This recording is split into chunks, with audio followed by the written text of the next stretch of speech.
Just let them see us.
I think that means that we are live. I think it does mean we're live. In front of, I can't see how many people, but there are a couple people in chat. There are some people, there are some amount of people in chat, but you don't have the thing that turns it on so we can actually see how many people are on. Yeah, well, we are getting everything set up, but let us know in chat if you can hear us. Everything seems okay for you guys. First time that we are in the studio, and to say it looks pretty nice. It looks really good. Yeah, it's like a real wall, but let's not touch it to break the What? illusion. Yeah, let's not touch that and ruin it on the first day we're using it. That sounds like a great idea. Yeah, and okay, it seems like people can see you. It is really Gavin. Who's Gavin? Yeah, who's Gavin? I've never met a Gavin in my life. There was a guy in some of the recent YouTube videos that was people have been saying might be Gavin. I don't know who that is. Sounds a lot like Gavin. I don't know who that is. Might be a different Gavin. I mean, people exist that I don't know. Yeah. Last couple of videos. The funny thing is, we thought they would be a little bit more subtle. We thought that some people would not be able to tell that it was Gavin, but apparently I have an identifying voice. Yeah, no. Which is something I didn't know, but you know. 10 seconds into upload. Good to learn that, I guess. 15 comments that say, is that Gavin? And this time, it is Gavin. So who is that guy? That's my type of guy. Yeah, no. Who is that? I don't know who I am. Who am I? Am I someone? Not anyone that I know. He's just my local friend that we happen to do a little bit of One Piece with. Yeah, exactly. And because there aren't that many online tournaments, they have been shipped away from the West, unfortunately. We are bringing them back to you guys with the first iKailaCup, an unofficial tournament that we are going to be starting doing it every now and then. No concrete schedule on that quite yet, but if this goes well, hopefully we can increase the pace of those. Are you excited for today? Yeah, I'm excited. OP17 looks really, really fun every time I even see a little snip of it. And this is going to be, you know, our first chance to actually look at some games from it. There is no sim in Bossing Say. There is no sim in Bossing Say, which means that this is going to be a webcam tournament. This is also going to be brought to you by Eggman Events. So he's going to be helping us a lot with some of the logistics behind the scene that we don't have to deal with ourselves. Thank you very much to Eggman Events for organizing this event. Make sure that if you are actually playing this event, as the registrations were going out since a couple of days ago, that you are ready to play, because we will be starting momentarily. It is 9:30 now, which is the intended start time, but as we had a little bit of technical delays, mainly I didn't know how to use Photoshop on this computer, stream started a little bit late, so we'll be having a slightly delayed start to the games. But OP17. OP17. OP17. OP17. What leaders are you looking forward to? Oof, well, Rocks is the big one that's on everyone's minds. Yes. A lot of people were excited for Shanks up until we actually saw the cards. I don't know, like, Shanks is the biggest shocker for me, because everything looked so strong until you actually played the deck, and then I don't know what happened. Yeah. Yeah, right? You look at the cards, it's like, that card's good, that card's good, that card's good, the leader effect's good, every Yeah. card looks good, the deck's terrible. I wouldn't go that far. I would go that far. I would go that far. Yeah, but as people are getting set up and everything, I hope that all of the technical issues can be sorted out and that we can get a smooth round one everything. We will need a way to figure out who's going to be playing in our first couple of rounds. Do you have the bracket I slash don't have the dimensions? bracket because I don't have a keyboard or a mouse. You have a phone.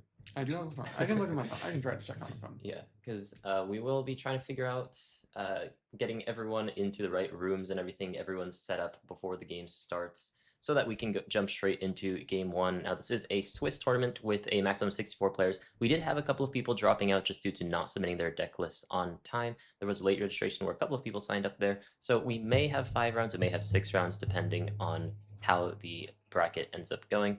But in any case, as we start to get set up for the first OP17 iKailaCup, we've talked about some of the OP17 leaders, but that doesn't mean that the old leaders are any weaker. How are you feeling about some of these old leaders? Yeah, I mean, definitely Sabo is my personal take for the best deck in the format right now. I mean, of course, it is still very early, so we do not know. Yeah, I definitely think Sabo is looking extremely strong. Mihawk as well. Ace also. Like, I think there's a healthy balance of new leaders and old leaders in this format for sure. Yeah, red blue ace, right? Red blue ace, of course. Yeah, no, mono red ace. Yeah, who seems like it's really come out of nowhere. I mean, it did have basically 2 cards for it, had a 2K counter and that 10 cost new gate, but that alone just seems to be enough to make this deck. Yeah, making your 5K leader 8K seems to be pretty good. I know everyone's shocked at such information. Yeah. And Red Black Subble, on the other hand, as well. A lot of people, they saw the Elba sport, they were thinking ST14 Luffy, the new Black Luffy, but some people were already catching on to the fact that Elbaf Subble may in fact be good. I remember when you first told me about this, I was like, I that's a troll told you, idea. man. I told you the day we started seeing LBF cards. I was like, Salvo, man, that's a deck. I don't know. I didn't believe it You did not until believe I me. saw the actual stats. It seemed very gimmicky to me. Only 2 real giants in that deck that actually get you over that 8 cost plus the pirate docking. But apparently it's enough. It's been doing very, very well, according to stats, which we are not allowed to talk about. But Bossing say? yeah, there is no sim in Bossing Say, unfortunately, here. But still, it's going to be very exciting to see what kinds of decks we're going to see. I wonder if we'll be able to get a breakdown of the decks before we jump into the games. I'm looking at BCP. I can't see lists yet, even on my account. So might take a little bit. We will see. Yes, if we can get a breakdown of leaders, it would be nice to look at that ahead of time. But if not, we will be jumping into those games, and I'm sure that we'll see some pretty exciting leaders. This is also our first time going through the motions and everything, so hopefully nothing really messes up, but it will take us a little bit of time to get up to speed and make sure that everything's in the right place, for example, because we do have, for example, our in-game overlay, which I have not really framed everyone quite yet, so it'll take a little bit of time. A little bit of time once we get people in rooms to figure out what's going on. Yes, indeed. But it does look like people are starting to filter into the rooms. As people fill that out, get set up, shuffle their decks and everything, then we'll be ready to jump into the first couple of games. But for the time being, we just can yap a little bit more because people can yap more while I get deck lists. Yeah, and as you do that, I can talk a little bit more about the studio. Now, this is actually a studio that we built. I actually had a stream recently where I was making the table, which is off to the side right now for gameplay. But the wall also came out pretty nice. I'm honestly surprised it came out much better than I thought it would. I mean, that looks good. Give me 1 second. I'm going to send you the deck lists, and let's just pick a table for round 1 because I don't think we're going to get deck lists exactly on time as far as like leaders. I can see who has an interesting leader if we got the thing. We got, I mean, lots of Kaido, lots of Rocks, Luffy. There's a Foxy player. There's a Foxy player. There's a Foxy player if we want to see Foxy. Yeah, I mean, Foxy can just disrupt a whole lot of decks in OP17. Yellow Linman and Rocks both have. Oh, even Wait, Purple is that Kaido. Eggman? Is Eggman playing Foxy? Did Eggman enter his own tournament essentially? Who knows? But yeah, I mean, we didn't even talk about like Kaido and Linlin. Linlin feels like it can be very, very scary in this kind of tournament. Just a lot of knowledge that you need to play into that deck, whether or not you trash the card or you give them life. Some of these difficult decisions that you have to make as Linlin and Kaido, another deck which a lot of people myself included, we're very, very low on, but has a pretty reasonable matchup spread. I think kind of similar to Purple Katakuri in the fact that Let's it's do a table deck 16. that is specifically good into um, the meta that exists right now, or at least as people expect it to turn out with things like Mihawk or Rux, which Yes, happens to do absolutely. well into those decks. So therefore, Kaido surprisingly has some merit despite having some glaring weaknesses, namely being weak to aggro. And I'm just setting stuff up, so ignore the fact that I'm terrible at talking for like 5 seconds. Yeah, we should be good. And it'll take me a little bit of time to get it set up. And I have just learned about the fact that there is a way to handle OBS without you guys seeing it. But because I have not set that up today, you will see me fidgeting with OBS. So it's okay. It's just like one of my normal live streams where I accidentally grab the camera and it disappears off to Narnia, for example, for a second. But hopefully we won't have all too many hiccups because it looks like we are going to be jumping into our first matchup relatively soon. It's going to be, I believe, is that Rox against Foxy? Yes, and this is actually a very interesting matchup. You would think it's free for Foxy, but it actually does have a lot of intricacies. Rocks can try to deny resources early, making sure that leader effect cannot be used. So definitely a lot of interesting options that are available for sure. Yes, and you can keep yapping as I do the thing that I definitely should have done before we started the stream, but all's well that ends well. I mean, we love to see it. Yep. This is first time for everything, boys, which Yep. means we're going to have a lot of, learning for sure. I think it's probably going to be easier just to make 2 of the images and then kind of rotate them around. I'm looking for the duplicate, but I think. Copy paste. Yep. That'll work. So, good old copy paste. Do a little rotation on that. yeah, what makes this matchup interesting in your eyes? Oh, I copy pasted the wrong thing. Would love to see it.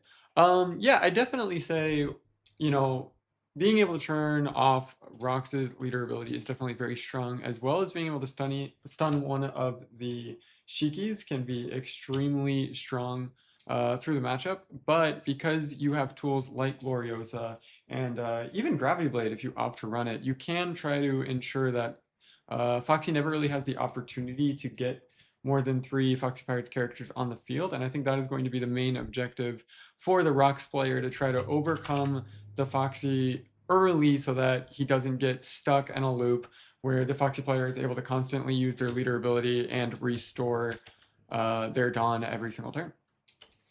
Yep, and I'm seeing there's a couple of things I need to fix before we get into this matchup, but it's the first time for us, so give us a little bit of time as we get everything set up. I do realize that it's also showing as a black yellow teach mirror, but I'll be able to do that off to the side. So we can go back just for a second as I fidget around in Photoshop to be able to fix that.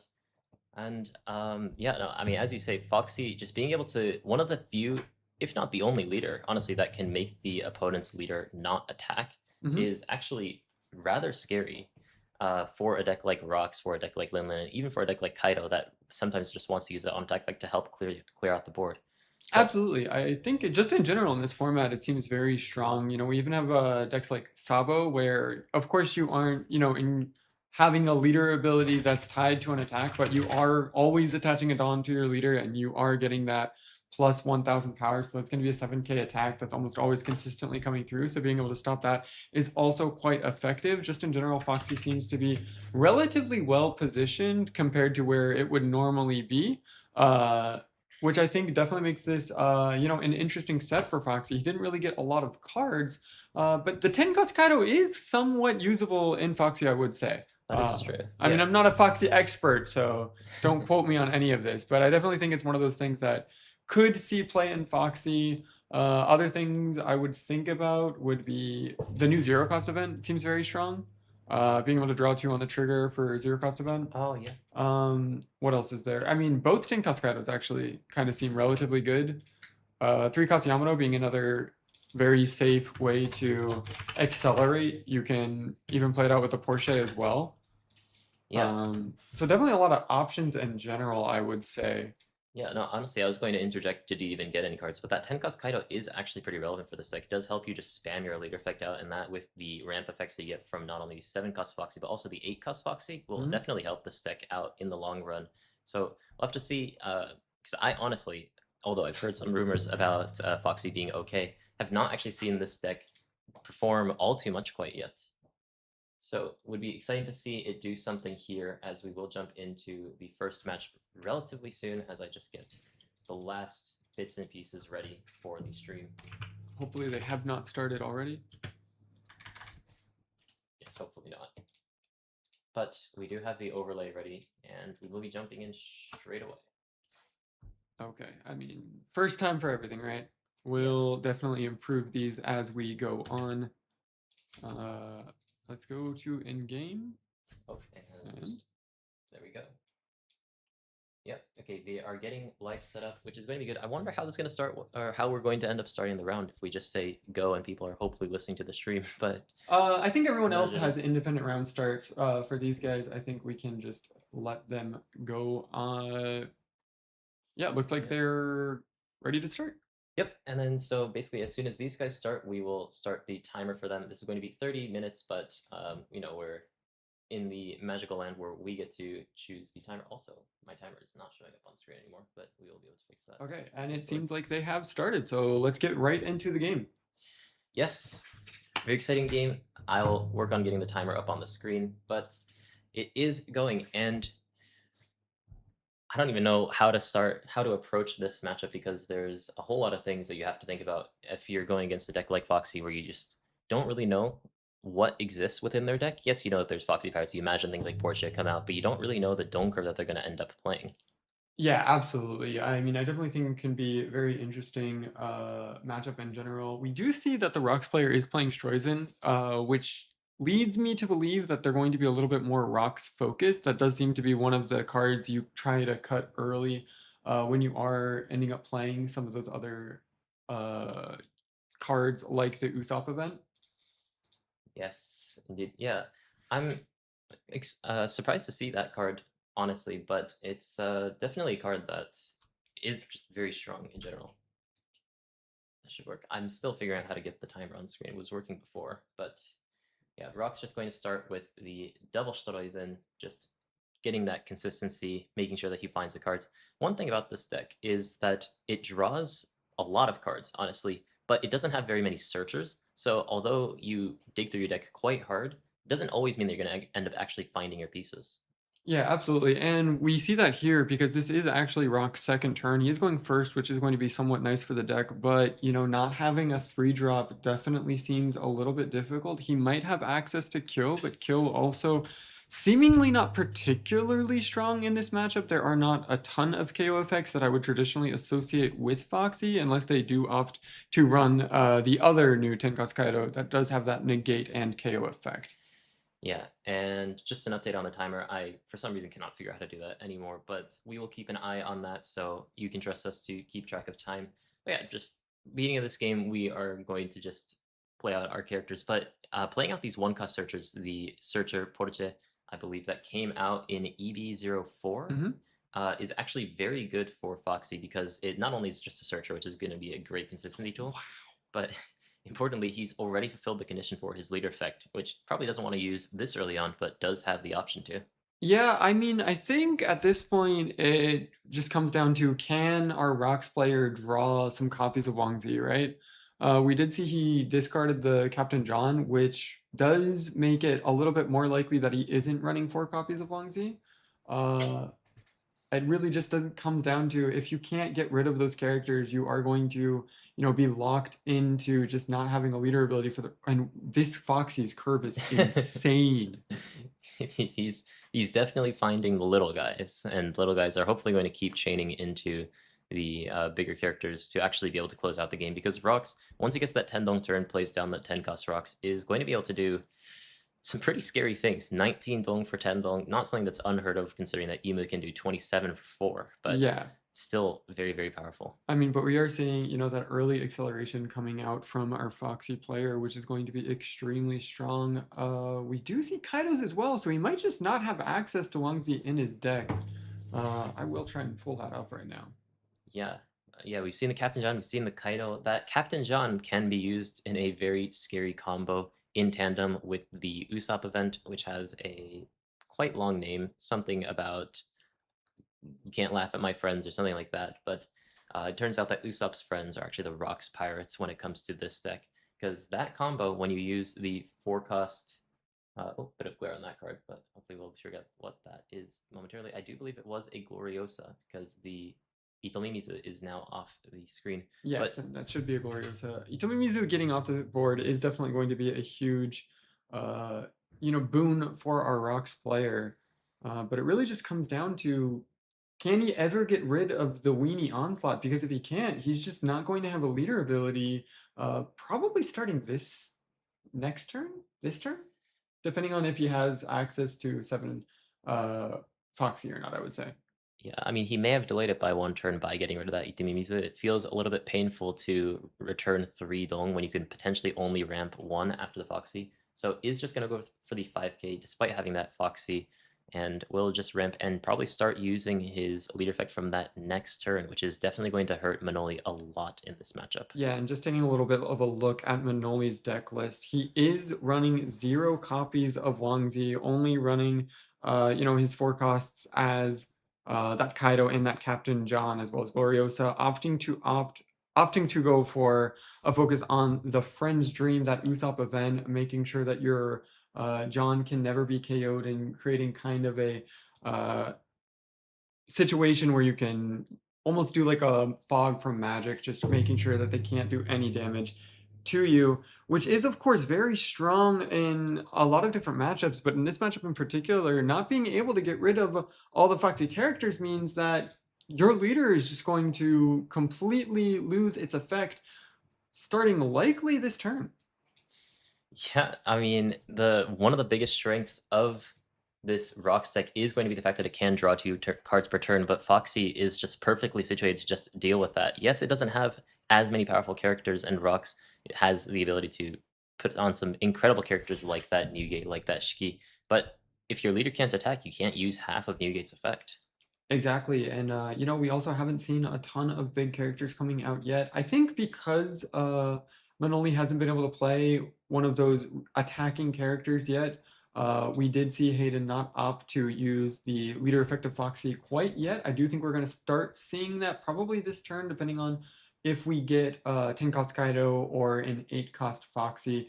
Something to make sure that he's going to be able to constantly loop it every turn.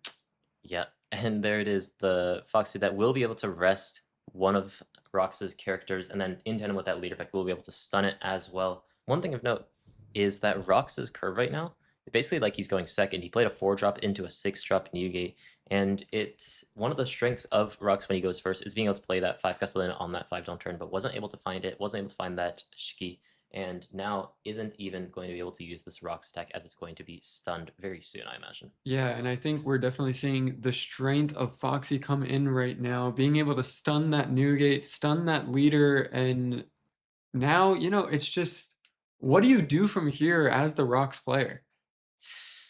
I mean, I think he's still in a pretty fine spot. Yes, Foxy has a couple of characters on the board, but it's only 7,000 and 9,000 power character. Rocks is a very resilient deck, especially as we have seen that he runs that Captain John, potentially even running the Usopp combo as well to make that really ironclad defense. But because he can't use his leader effect, he will have to actually put pressure on Foxy and close out the game on his own accord. The only character that Foxy can't necessarily deal with, the 8 cost Foxy that is going to be that 10 cost Rocks. So maybe if you can chain those, maybe you can just get a lot of hits on Foxy, then he can just fall over. It is a pretty old leader after all.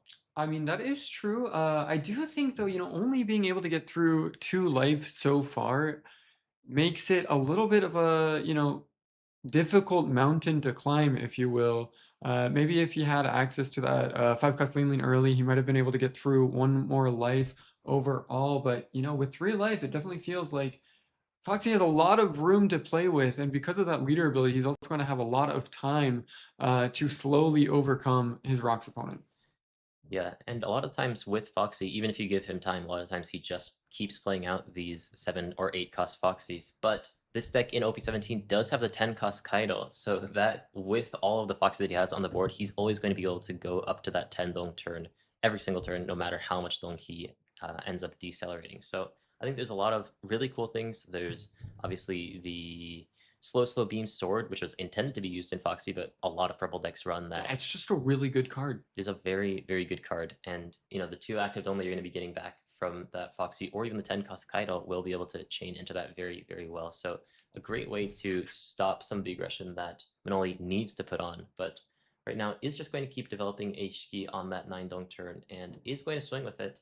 9 into the 7,000 power Foxy Is he character rush. opting to discard? I think he's definitely thinking about it. These discards do hurt a bit more because he doesn't have his leader effect, but just getting rid of that Foxy might be pretty helpful. Reducing it down to 4,000 power would most assuredly kill it. Absolutely, and I think there is, definitely something to be said for making sure that your opponent isn't able to constantly refresh their Dawn. That being said, yeah, he is going to opt for reducing by 3,000. And I think that's going to be a take, but it's still, you're not progressing the board state, right? Foxy is still going to be able to just keep crashing into your leader while also playing big characters down. Hopefully we see something like a 10 cost Kaido soon. Yeah, I mean, this would be the turn to play it down. The Tenkas Kaido would do a whole lot in this matchup, just being a huge blocker. Remember back in the day when Aramaki was the largest blocker in the game, that felt crazy. Yep. Now we have 12,000 power blockers, and they're not even that uncommon at this point. It does seem like it is going to be another one of those 8 cost Foxies, which is of course also going to be strong, be able to rest the Gloriosa, put a little bit more pressure on the leader. It seems like, rather than going for the 10 cost Kaido play, it is just going to be trying to pressure the opponent down, and make it in time. Yeah, and that Gloriosa did get rid of the Itomimizu, which did stop Foxy from ramping, at least for one turn, but when you're at 10 dong, doesn't really matter at this point, and that Gloriosa is just going to die to one of the Poroche hits. So you really wish that that could have been a 5-cost mom. Yeah, absolutely. I mean, 5 cost mom definitely would have been a little bit more resistant, getting some more cards. I think especially in this matchup, because they are so it's so hard for your opponent to discard cards when that 5 cost mom comes out when you're facing rocks. Just being able to get access to those extra cards early when you know that you're eventually going to lose your leader ability seems like a very strong choice in this matchup in particular. Although, of course, it is strong in almost any matchup going first. Yeah, no, indeed. And at the very least, though, Foxy's already been having a lot of fun being at 10 dong. Also, crazy dong cards, I must say. The alt art leader Hodies is trying to figure out exactly what that was for quite a while, but I think he has 10 alt art Hodies. Yeah, he has his 10 alt art cards, Hodies. which is a crazy aura move. I mean, Thankfully, he's just a guy. yeah, didn't ask Certified if that was guy. allowed, but I guess it is allowed. So, if you're Hayden, then you're allowed to do that, I guess. So he is just going to keep putting on the pressure with that Foxy. Thankfully, though, Rocks does still have these effects, though the characters cannot become active. That Shiki, that is, you can still use the on attack effect from the opponent to minus 3,000 power one of their characters. So still pretty tanky, just doesn't have the hand size that he wishes that he could have had as Rocks. Absolutely. It seems like, Rox's defensive capabilities aren't really changed, other than the fact that, you're just losing the amount of cards that you can draw every turn. But it definitely significantly hurts your offensive capabilities. By disabling the leader, you're losing that Newgate effect effectively.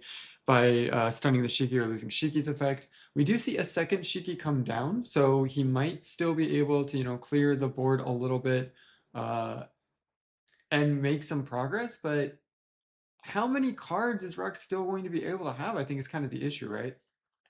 Yeah, I mean, that is one of the issues, but if you can manage to get rid of the 8 cost Foxy here, now down to 6,000 power, also has an 8,000 power attack lined up with that Newgate, I think that you'll still be in a relatively good spot to actually take out, or you'll still be fine in this game if you manage to take out that Foxy, but Hayden does not want to let that go. Yeah, which does make a lot of sense. Just, even here being able to keep your Dawn up. Foxy, even though he does have that disabling ability, that locking ability, in this matchup, because 12 cost Rux comes out and because you are going to have access to that unblockable event, it is surprisingly, in a longer game, favored for the Rock side. So I do think it's smart to, find this little spot that he wants to say, I'm going to protect my characters. I'm going to use my resources now. I still have a lot of life, and just try to go for game probably in this next turn. Not this turn, but the next turn. Yeah, and I mean, I've been saying, Foxy has a really good time against Rox's leader, but Rox, his strengths is just building up this board of massive characters, and Foxy's leader effect can only stun one of those characters. So now one of those Shikis is basically guaranteed to be active on the next turn. And with that Shiki and hopefully enough cards in hand, he will be able to start to win back board control, as Foxy has not been able to build up a huge board playing down that 7-cost Foxy on this turn. Yeah, it definitely feels like without the 10 cost Kaido, you are kind of forced into trying to go for a bit of a faster game. 7 cost Foxy is going to at least, allow yourself to reduce the power of your opponent's characters, but it's a little bit, hard when they're still gigantic. Yeah, I mean, we've been talking about this kind of being the Foxy show, but all of the characters are just massive. It's crazy that that 10 cost rock gets to stay on the field. It's not something like on play, trash this character and play 2 cards. Nope, you just draw another card, you keep the 12,000 power character, and you also play down a massive character like that Shiki. Our in player is still crying about not being able to play his deck anymore. Poor guy, I'm so sorry you lost your favorite boy. They should let me keep the 12,000 power on the board, or they should give Ema 5 life, I think, at this point. At this point, I think you could almost give him a 5 life. Yeah, I think at this point we're okay. At this point, we're probably okay. Yeah, maybe we should have made Rocks 4 life, though. We could just balance everyone down to Ema's level. I don't think Rock should be 4 life. I think 5 is probably okay, seeing as he has effectively no counter. Yes, now he is a deck that is very good at drawing cards, but those cards don't always mean that they translate to counter. Yes, when you have this many new gates and Shikis on the board, they basically are all guard points, which is crazy considering that every single card in your hand can be a plus 3,000 counter. But until you get to this point in the game, those cards in your hand are complete bricks. So, I mean, it's an upside and a downside, but once you get to this point as, I almost said Foxy, Rocks, then you're starting to feel very good. Yeah, and we do see that probably going to be able to get down to 1 life. I don't think he's going to be able to get this next life. I think there will be, still Shiki effects available. This is going to be the last effect. I think we'll probably protect this just because, I mean, if you take this, I don't think you're going to be able to go for game next turn with only 4 attacks effectively. And that's including Stroizen, so. Yeah, no, one of the characters as well as the leader will not be able to attack on that next turn. But the nice thing here is that Manoli does have the ability to clear out the opponent's board somewhat confidently as his board is getting bigger and bigger, but continuously they're going to keep costing cards from his hand. So the biggest question now is how many cards does Rox have left, because that's the most important resource, and he's just not able to use it with that leader effect being denied every single turn. Yeah, and we're seeing great play by our Foxy Hayden, having 2-Don up that is threatening the beam sword, and you want to attack first with Shiki because it has that reduction effect before you attack with your rocks. But if you do that, beam sword is just going to rest your biggest character on the field. So this kind of creates a very hard conundrum where it seems very likely that he's going to be able to at least keep one of his Voxies on the board. Yeah, and I like this. He's just starting with a 12,000, I would imagine, at the Foxy to see if he can manage to get that Slow Beam sword out of his hand, and will be using it. So that means that one of Manoli's characters will be rested, will be choosing that Shiki to deny the minus 2,000 power, but still has to deal with the rest of this 12,000 power attack. Gives a 1 and 1. So 3 cards out of hand off of that attack. Yeah, but I mean, just being able to stop the Shiki, stop that reduction, you only have access to the new gate now. If you're attaching down to the new gate, that means the Tinko's Rocks isn't coming out, which means you're feeling very comfortable going into this last turn. I think just in general, it feels like a very comfortable position for Hayden right now. I think that's fair. It really comes down to just how many cards Manoli has in his hand right now. But yeah, he is just going to be slapping 4 Dong, I believe, onto that new gate, swinging into the Voxy to make sure that it goes down. Hayden probably suffering for 2Ks at this point, considering that he gave 2 1Ks on the attack before. And now, if Manoli can just sort of lock down the board, there's the Captain John. There's the Captain John. And that's one way to lock down the board. I was thinking it may have been something like a Stussy or a Gloriosa, but that Captain John will make it so that you have to attack into that Captain John before you attack into any other character. And we do have the 2-Don up, which does probably mean that Usopp event is going to come out. stopping his opponent from getting him this turn. It's also going to mean that he's going to have a full board of characters. His opponent only has 3 life. This might be the way to try and find, an answer to this Foxy deck. Yeah, I'm honestly even surprised that he has enough cards in his hand to pull off this combo. Like, a lot of the times when you get into these situations where you're just dumping so many cards, especially considering that you're not drawing many cards, as in 0 cards, off of your leader effect, you're just continuously hemorrhaging resources out of your hand, but still has enough cards in his hand to confidently go for this combo, and is going to be using it. The Usopp event to make it so that none of his characters can be KO'd in battle this turn, lest he trashes 1 card from his hand. Yeah, I think he is going to just end up using all of the cards in his hand and going for lethal next turn. Uh, Seems extremely strong this turn for sure, I would say. I mean, one thing I will say, I don't want to critique the players all too much, is that if you are going to go for this play, you need to close out the game the turn after that because you're just going to lose every card in your hand. So if those attacks, instead of going into the 9,000 power Foxy, just went into leader to actually set up for lethal, he may have been able to translate that into a win. But given that Foxy still has his leader effect, it may still be a little bit far from Manoli. I mean, that is true. He does have enough attacks. He's going to have access to, 4 characters, all that are going to be above 5k power. His opponent does not have a lot of life available, but he has 6 done up. Yes. Oh, and he's going to play that out. And it is going to be a 7 done, I'm sorry. And it's going to be another Foxy, which means all of those characters are reduced by 2,000. Yeah, no, yeah, that's actually 100% true. Very annoying to deal with. That minus 1,000 power starts to stack up once you get multiple on the board. And now, without one of those attacks that 10 cost rocks that can be stunned by the leader effect, though it cannot be rested by the 8 cost Foxy. But, I mean, if Manoli wants to go for lethal on this turn, he needs to use that Captain John and break through with every single attack that's on the board. Thankfully, this time, I will say Hayden does not have too long active for that slow beam sword, so there is a chance. Yeah, I mean, there's not seemingly not a ton of cards in hand. I think Rocks right now only has 3 cards in hand, which means he's definitely not going to be able to effectively use that 2 cost event again. I think, yeah, he just has to go for lethal here. I mean, honestly, let's I say mean, like he has 3 cards in hand. Those are literally 3 plus 3Ks, and technically, as long as Foxy doesn't have any sort of negation effect, which I believe Purple doesn't have access. Oh, I guess there is the new 10 cost Kaido, but I think that might be leader locked. Then he will still have to go through that Captain John, which at least for now effectively counts as 1 more life. So he would have to get 3 attacks through, and he has 4 attacks on the board. Not impossible, but with those 3Ks, it can still be rather scary to do so. absolutely. I mean, I think the real issue right now is those 7 cost Foxies reducing the entire board by 1,000 each, which means everything is minus 2,000. We're having it to attach Adon just to make 5k attacks with John. Shiki's only at 7k, just like the amount of power coming out of your board when your opponent still has 3 life definitely seems like a very tall hill to climb.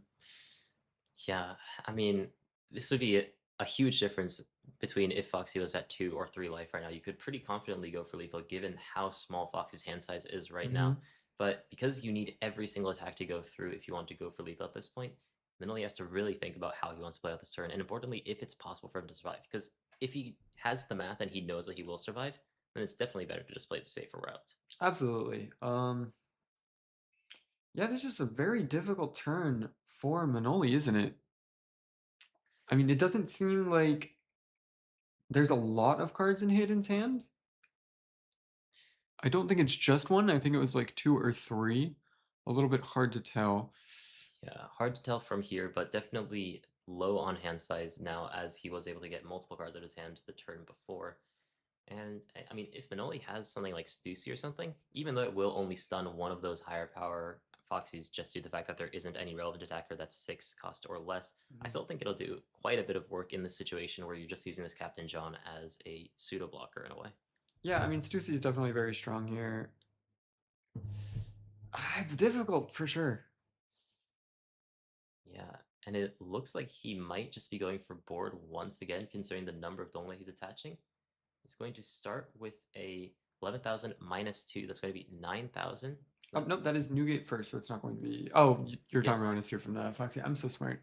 The minus 2k from the two Foxes on the board is going to give the entire board, all the characters at the very least, minus 1,000 power. So this is a 9,000 power attack, and he is going to take it, which is very helpful for Manoli. Yeah, that is also going to increase all of his characters' power by 1,000 effectively on this turn. Mhm. Um, I mean, he still has Shikis available. He can go after that other Foxy. Yeah, that might even be the play. If Hayden refused to give up the 1k to protect that Foxy on this turn, now it only gets worse, right? Oh no, that's the 7 cost Foxy. Yeah, it was So the it's 7 a cost Foxy. 2k 1k. Yeah, but that also means that his entire board now not minus 2k anymore. It's only minus 1k. Yeah, So so I mean, I think there is definitely the choice, especially because you have that John. You aren't that scared. You can just go for the other Foxy, hope that you get this through without discarding a card. You still have access to the Shiki if you don't. And now we just take 1 life and hope that next turn we can get lethal. yeah, honestly, Manoli able to stabilize what seemed to be a pretty disastrous start of the game, just in terms of the raw curve that Hayden's had, but not seeing the 10 cost Kaido, having to play down that 7 cost Foxy instead of something like the 8 cost Foxy, I think has slowed down Hayden quite a bit when it came to this late game. Yeah. He's going to get that last life though, so now down to 2 life, can actually look for lethal on this next turn if Hayden can't find it himself, but it's looking pretty difficult. Absolutely. I mean, John is definitely doing a lot of work right now, making it so that, you are going to have to attach Don to one of those Porsches if you're looking for some extra damage or trying to go for lethal this turn. I definitely think, Rox might be able to pull it out here. Yeah, no, Rox is in a really good spot. Like, this is the power of this deck where as long as you just keep playing down your characters, naturally your board's just going to become massive and the opponent just can't deal with it after a certain point of the game. This is the difference between Emu and Rox, unfortunately, where Emu, all of his characters are 5,000 power. Rox, once you get to these later turns, all of his characters 8, 9, 12,000 power. So now going back to Hayden, how is he going to play out this turn? I mean, it really depends on what he has in his hand for sure. I mean, what would you even want in your hand that can actually fix the situation? It's getting pretty rough. It is getting pretty rough. It might just be a attach Don and swing angle. I think if he has the 10 cost Kaido, he might be able to hold on for 1 turn longer, especially if he has something like the slow beam. But it's so hard to tell how many cards are in his hand, but not very many. If he has exactly those 2 cards, it could be nice, but he still needs to translate that into a win somehow. So he does probably want to attach at least some Dong. I mean, I think the biggest thing that he could have is the Megaton, right? Being able to restand your Foxy. If he is able to go for multiple attacks with Foxy, that's going to absolutely give him the opportunity to go for game. But it also comes Mm. down to, do we have another event in Manoli's hand? Because while he isn't going to be able to protect Captain John for every attack, it definitely seems like if you're going to attach Don and try to go after Captain John, just being able to use event +1 card to stop that attack, use it to stop another attack, you're probably not going to be able to get to lethal. Yeah, I mean, I honestly completely forgot about that Megaton in Japanese Megaton QB Rush. But with that effect, I believe it was able to restand any Foxy. Any Foxy. It is Yeah, not just leader. so that 7 cost Foxy on the board can technically swing twice. So if he can just get over this Captain John that's on the board, then he can maybe break through for lethal, or maybe he just needs multiple Megaton QB Rush. Yeah, I mean, multiple would probably be an answer. Looks like we're going Porsche first. He might just be trying to find it. He could be. I mean, this is a way. It is a little bit expensive, but if that's the only out that you have, does look like he That looks picks it seems like a up. beam sword. Oh, might be beam sword. There's a little bit of a shiny beam sword, so it threw me off a bit. But does have the chopper to play off of it, so it has a blocker, um, which will be able to stall a little bit of time. Rox doesn't have a great way to get over some of those smaller blockers. Yeah, I mean, there's definitely a lot of other blocker options that could be available. Borsalino, another one that's seemingly being played. Yamato probably added to the deck as well as another one of those blockers that could be played off of Porsche. I mean, we might just be seeing another turn pulled out. We are seeing 2 Dawn up for Beam Sword, seemingly put off to the side. And we do see John come off the field. Yeah, John is now off. That magnet fruit finally being evaporated, which means that Hayden does have an avenue to close out this game somewhat soon. Doesn't have the dome left for Mega Donkey Rush, so it would have to be on that next turn. But Vrock's probably going to look to try to end the game on the next turn if he can. Still might not be Yeah, I mean, it that definitely easy. seems. I don't think it's not easy. I think it's impossible. I mean, with 2 Dawn up, we already saw that, you know, the Beam Sword is, Mm, you know, revealed information. I don't know how we win this turn, which makes it come down to how do we not lose next turn? All of our characters are up, so we don't even have access to stunning stuff with Shiki. yep. Yeah, I mean, I will say that if you just swing with what's on the board and then you play down exactly Gloriosa into Stussy, everything on the board disappears or is stunned, and he probably can find lethal after that. But yeah, again, the slow beam sword in this deck, searchable, is so powerful. Yeah. There's going to be the +2 minusing one dong and resting the other Shiki, effectively denying another attack, but doesn't have the rest of the counter, so will be taking that attack, just using it to get that resting effect. Yes, but I mean, we still have a blocker on the field. We still have life. It definitely seems like Foxy is going to get another turn. So it comes down to, do we have that Gloriosa? Do we have that Stussy? Do we have a way to not just get lethal next turn? I mean, he's looking for it for sure. One of the nice things about Rocks is that you can filter with your leader effect to find exactly the cards that you need. But because he hasn't had that for maybe going on 5 turns at this point, that means 5 less cards than he would have realistically had up until this point. It's crazy to think that he still has more cards than Foxy has despite that. We do see the Gloriosa coming out, which is definitely going to be very strong, but it seems like we're missing the Stussy part of this combo. I Yeah, mean, we still have access to double Shiki and Newgate. He might still be able to survive I think if he's we still don't get fine. Megaton. I think he's still in a relatively fine spot. Foxy doesn't have great ways to deal with the opponent's smaller blockers as well, which means that he would just have to try to break through something like that Megaton. But I mean, it just comes down to the top deck. We know that he didn't search it off that Portia before. I mean, if we have something like Mamaragan into Megaton, that definitely seems like it would be enough to get there. Can't be for sure. This is so Mm. back and forth. Oh, I forgot about Mamaragang. Absolutely treacherous card that exists. Would be able to get rid of that Gloriosa and probably open up a angle for lethal, just given the number of cards that are in Manoli's hand right now. But you have to remember, every single card in Manoli's hand right now is a +3K counter. Absolutely. I mean, we could do something like a 5K with one of the Porsches, use Mamaragan to rest the Gloriosa blocker, and then Megaton the leader, trying to get around the Shikis. Seems like an option. I mean, it also comes down to how many of the cards in Manoli's hand are true counter rather than counter that can be used with Shiki or Newgate. Because, you know, if you have access to that restand Mhm. event, being able to use that on the leader, Shiki's not going to be able to do anything to that. We did see a lot of 2Ks being played as counter already. Yeah, and that's actually a very good point. Even if you have that Megaton, you don't really want to use it on that 7-cost Foxy because the Shikis just annihilate it. So you would want to restand your leader with that effect.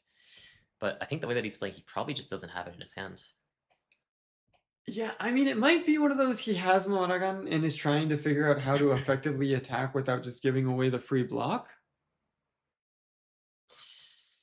Yeah, I mean, I think that you probably just use the Momonaga immediately if you have it, even though it would reduce to active dong instead of rested dong, because most assuredly Menoli will take the block the first second that he's able to.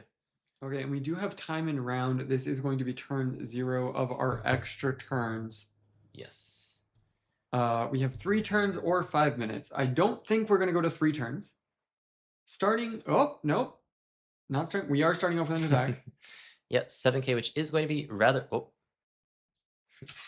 easy to deal with as I fix this as we talk a little bit more. With that Shiki effect. Yeah, I think we got to judge hopping in real quick and then immediately popping back out so that we Okay. can just mess with the stream overlay. Yep. It's first time for everything. Don't worry, guys. We'll fix it as we keep going. But Yeah, judge popping in, popping out to make sure that all the games are making sure that they're playing in time. Know that there is going to be a little bit of extra time in this round, but we are going into overtime. The game does need to end very soon, as my apologies, we still don't have the timer up on the screen. But starting with a 5K swing after that Oh, 7. yeah, so it does look like he's trying to bait out some things. We have seen the first Shiki used. I mean, it looks a little bit like if I had Restand plus Mamadagan, this is kind of how I would be playing the turn so far. So getting cards out of hand, making sure that, we're not wasting any attacks. I mean, I think if you had Mamada, you probably start with the 5K swing with the 3 dong on the Poruche just to see if you can actually get real counter out of their hand before you force them to block it. Manoli did not give up the Gloriosa quite yet, so still has that option in hand. I would argue if But you had Restand event, you wouldn't want to use Mamadagan before you had to commit with your leader, just because you would rather. yeah, I mean, as you say that, that's 9K at leader with 3 dong active. That looks like a Restand event. I mean, he hasn't used Newgate yet. Does he have the 2K? Yeah, we'll need to stop both of these attacks. Has 3 cards left in hand. Those Shiki effects are not going to be enough. We do see the trigger to draw one card. He needs exactly 2K, one 2K counter. The Usopp event trigger, draw 1 card. He's going to try to find anything with counter. We see the Restand, another 9K. Does he have a 2K in hand? Newgate effect? And 2K. He has exactly enough counter. Despite the fact that he can't filter with his leader effect, still manages to find the cards, and that is going to be game for Manoli, going 1-0 in the very first iKailaCup streamed game. Yeah, I mean, absolute nail biter for sure. Coming down, I think he had exactly 3 cards in hand. Might have even gotten that 2K off of the trigger 1 draw from the Usopp event. Very close. I mean, Foxy definitely seems favored in the matchup, but Rox definitely has the tools available if he is able to get, those Newgates, those Shikis to try and come back in the matchup. Yeah, I mean, I've seen a couple of YouTube videos online. One of my good friends, Renee, put out a video saying that Foxy cannot lose to Rox, but we just saw We just saw it, yeah. Yeah, as long as you just hold on to the game for as long as possible, maybe also not getting that 10 cost Kaido did contribute to that a little bit, but as long as you can survive for as long as you possibly can with that Captain John, with that Usopp event, and all of those minus 3Ks or plus 3Ks from Newgate or Shiki, you might be able to make it. Yeah, so we are seeing people talk about Shiki. It wasn't Shiki effect. It was a 3K from Newgate plus a 2K. It was 9K at leader. So Shiki effect was not needed. Just clearing that up. So it was a legal play, just clearing that up for everybody in the chat. Yeah, I think he pointed to Shiki, but I think it was, the 2K, it was serviceable, so I don't think there's any issues there. A great game 1, and I can't wait to get ready for game 2. Yeah, and as people are going to be finishing up their last couple of turns, last couple of minutes in overtime, we will be setting up for the second game. But yeah, that was a pretty intense game for round 1. We didn't quite see all the strengths of Rox because Foxy is a deck that tends to mitigate a lot of those strengths rather than really play to his own strengths. But we can see just how powerful Rox is even if he doesn't get that extra draw per turn. Because that game, if he had 8 cards in hand instead of 2... I mean, it's not a game. Yeah, I mean, Shiki definitely was an absolute powerhouse through that entire game. 10 cost Rocks as well, being able to play out the Shiki, draw a card, cycle, making sure that he's always taking away that Foxy effect so that you are constantly able to use your Shikis to attack and reduce. I talk with my hands a little bit. It's fun. It's nice to do. Round 2 pairings are going to happen shortly. I definitely think, it was a close game for sure. If we had a little bit more access to something like the Tinko's Kaido, like maybe another Porsche, probably would have had, that extra card to get through. But, we're just missing 1 card at the end there. Very close game. Yeah, and Manoli, with the few cards in hand, does actually have that real 2K in the end to actually be able to make sure that Caden wasn't able to close out the game as Foxy. So very clutch play in the end. It was an elevator until the very end. He actually had the Megathon QB Rush and went for lethal. Didn't have the Mamona gun. Yeah. So wasn't able to rest that Gloriosa. If he had that 100%, it would have been lethal. Absolutely. Very, very good game. Yeah, OP17 looks so good. It's looking pretty good right It's now. looking so good. The set is so interesting. Yeah. There is one thing that I will say that I think if at the end Hayden, instead of going 7 and then 9-9, if he went 8 with the Foxy and then 8-8, a lot of the time 1Ks and 2Ks are basically the same when it comes to Foxy's deck, so that would at least force him to give you one more card. I do believe he had an extra card, so he could just use a second Shiki effect, but when you don't know what's coming after that, you may feel threatened and just give the real 2K at that point, for example. So there may have been some ways that you could at least force more cards out of Manoli's hand, but in the end was able to find it. If you have a matchup, then I can start to make the graphic for us as we start to get into that. Okay, it looks like we just had pairings go live, so I am going to find a matchup for us. Give me 1 second. Yep, we are good, but I hope that everyone at home is enjoying the first iClip. Once again, this is the first time we're doing this, so there's going to be a couple of mistakes here and there as I figure out the UI and everything, which I made just this morning. So hopefully everything is going to be okay, the sound and everything I brought from home. This mic, not bad, but the room is a little bit echoey, so I will keep working on making sure the production is better and better. Yeah, sure. Okay. Wait, do we want a certain leader? That's a good question. If we can see exactly which leaders are up, that'd be exciting to choose something fun, because we did just have a Roxy. If we get some other OP17 leaders, for example, that may be exciting. I've also heard some rumors about Red Black Sabo, Red Ace. I'm very curious about the power level of these decks, as I'm sure a lot of people are. I believe actually this may be the first OP17 tournament just in general. Yeah, I mean, I definitely think it's going to be one of the earlier ones for sure. Looking for some good decks. What are you playing, sir? Yeah, and chat's starting to notice. Is that Gavin? I don't know who Gavin I don't know is. who Gavin is. We got a Mihawk on the top table. What are we looking for? Well, one guy in chat asked for Kaido, if that means Kaido. anything for you. Okay, let's find a Kaido player. There were a few Kaidos in this tournament. Hopefully, none Okay, of table them. 5. We got a Kaido. Okay, We is got a going to be Kaido Kaido 1-0 right versus. now. Great question. Kaido versus Bingo versus Camilo. What are you playing, sir?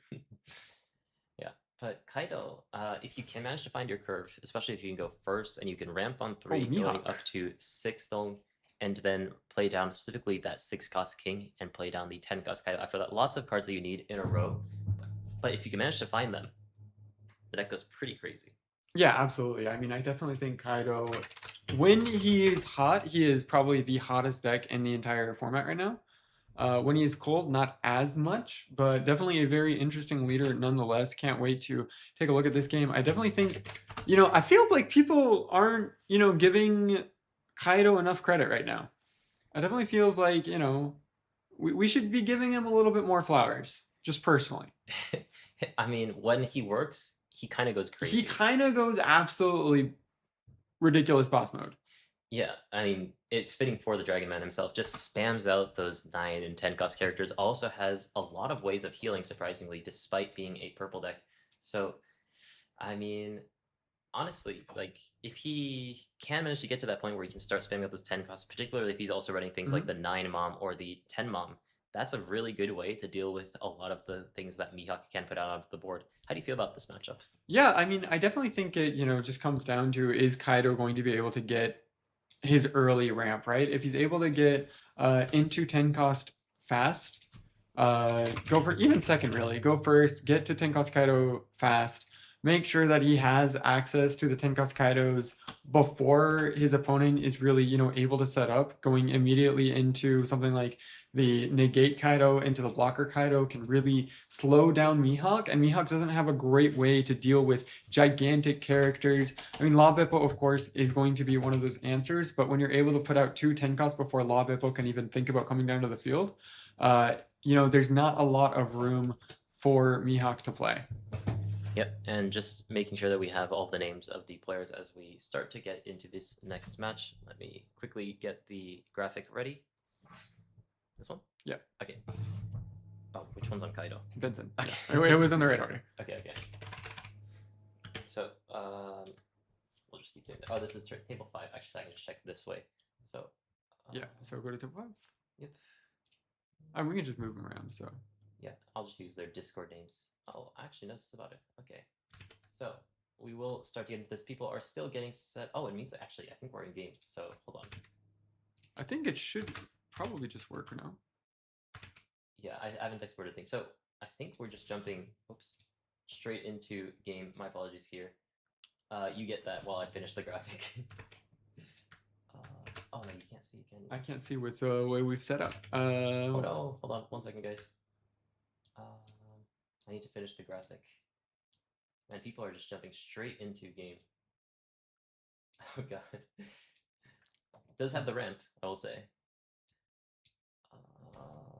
Give me 1 second. Benson and Savage.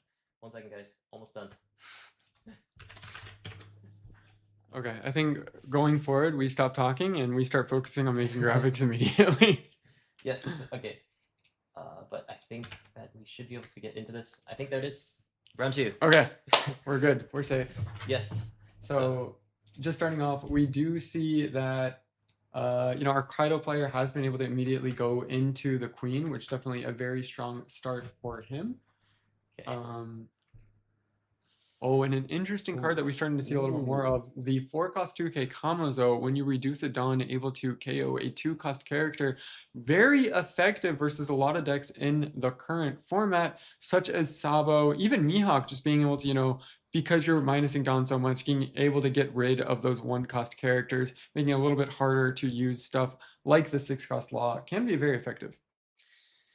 Yeah, no, I mean, he doesn't get the ramp, importantly, and that also means that he's not getting multiple ramps. Yes, he does get to reuse the queen effect, just resting 2 more Dong, but that does mean that next turn he's only going to be at 9 instead of 10, which means that he won't be able to play down that blocker Kaido, but still, just getting rid of some of these smaller characters can be somewhat annoying for Mihawk, especially when it comes to something like that 6-cost law to be able to bounce those cards back.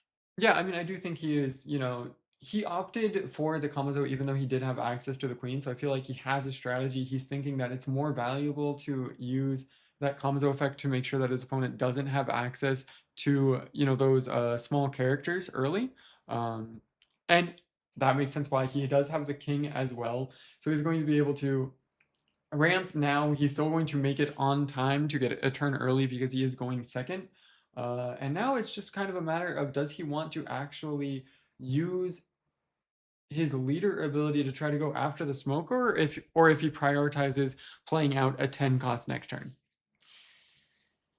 Yeah, I mean, he does end up developing the 9-cost or the 6-cost king, so we'll be able to develop those characters much easily. I do actually like this play, though you don't end up playing down one of the larger characters. It does mean that you will have that card set up for later. Importantly, 7,000 power character, which is very, very hard to deal with, and also has the double ramp with it. Just makes it much easier to play down things like that 10-cost mom. So maybe looking into the future to just make sure that he has that ready when it comes to it. Yeah, I mean, he is going second, so he didn't really need to ramp last turn. It would still make him go to 10 Dawn on the same turn. And we are seeing that he did not reduce Dawn, so I don't think he's going to go after the smoker. Yeah, he's just trying to clear the board, making sure that he does have access to a 10 cost next turn. Yep, I completely missed the fact that he was going second in this matchup. So yeah, you only need to ramp twice to get up to 10 dong. So a little bit of a benefit when you're going second, but going first, but you can actually get that high roll. It is one of the more powerful things that the deck can do. Extremely strong for sure. But I think, when you're going up against a Mihawk player, especially with the way that the format is currently developing, we are seeing less copies of things like 7-cost Shanks, 9-cost Mihawk. So they are sort of leaning a little bit more towards going second right now, it seems. I do think that it makes sense, going second, being able to having, a little bit less need to draw well, and, just playing a bit safe makes a lot of sense in this matchup particularly. Yeah, 100%. I think as long as you can play the game a little bit slowly, just control the opponent's board to the best of your ability, as we've seen time and time again with things like Purple Enel as well, just being able to clear out the opponent's board consistently is going to be a very great way to play into Miha, because he doesn't have very many ways to actually handle that sort of board removal. And I mean, Purple Kaido not only has that 9 mom, not only has that 10 mom, but also has the new 10 cost Kaido that removes characters as well. So very, very good at clearing characters while developing his own. Yeah, I mean, I definitely think it's a very strong for sure. So where are we going next? So we're restanding with the smoker and leader effect, and we're going for a big banish into the life. Didn't get to see what was banished there, but definitely going to be a very strong attack for sure. We are taking a lot of life, so pressure is doing well so far, but next turn is really when it all comes together for Kaido. Yeah, I mean, right now Mihawk just going to play down that Perona and stun two of the opponent's characters, but those characters, I mean, because Kaido's characters get so big so fast, they're not going to be as relevant as attackers. Just having that Kamazo on the board to wipe out the opponent's small characters is nice, even if you can't attack with it. And there it is, the 10 cost Kaido. It's a blocker, which when you return to Dong, as we're going to see right here through that leader effect, you'll be able to gain one Dong back active and restand one Dong effectively, leaving you with two Dong after you use that Kaido effect. Yeah, absolutely. And I do believe he's going to be going after that smoker. Definitely a very annoying card to have on the field. And being able to go 7K, 9K into a 5K body, it's going to be a little bit hard to protect for sure. Yeah, for sure. The minus 2K is actually really annoying to deal with. If you've played against Red Blue Marco in the past, he needed the Don't attach to his leader to actually get that draw one, bottom deck one, and the minus 2K. But Kaido, by just returning one Dong, you can do this every single turn, not only on your turn, but also on the opponent's turn as well, to become deceptively tanky, while also, of course, being able to clear out the opponent's board relatively easily. Absolutely. So we are seeing a counter out of that first attack. Is he going to use? He's going to keep the two Dawn. So that makes me think he has something like a Beam Sword, possibly, or one of the other two cost events, the one that ramps. I cannot remember the name of it. Uh, the Sobered Up, I believe. Oh, yeah. Yeah. Yes, there's a couple of counter events that Kaido has received in this set that are plus 4Ks to your leader, whether or not costs 1 or 2. Also has the ability to triple ramp, but does cost quite a few cards when you get to that point. The two cost does not require it to be your leader. Yes, The two cost can be used on anything. yes. So, yeah, that is actually one of the important distinctions. The one that costs 2 can be used on anything, but the one that costs 1 can only be used to buff your leader by 4,000 counter. Does seem like he did pass back that turn, so not going to play down a Searcher or anything. Mihawk's going to get back his turn and will probably just try to keep developing. Ooh, we do see the 9 cost Mihawk, which is going to be extremely strong going first for sure. Going to be able to stun that king, taking out one of those extremely strong offensive tools from Kaido. I mean, Yeah. Mihawk is definitely probably the best answer to the king because it is so hard to remove in general. And we're just going to see another big banish going straight into our leader. Yeah, this is going to force an action out of Kaido. He does have that blocker on the field, but one very unfortunate thing about this Mihawk is that it can only stun a 9 cost or less, which means that this Kaido is still able to be used as a blocker, still able to be used as an attacker. And also, because you have to rest that Mihawk with your leader effect to actually get your get the effect off when it becomes rested, now that it's a rested 10,000 power character, that's only a rested 8,000 power character when it comes to Kaido's turn.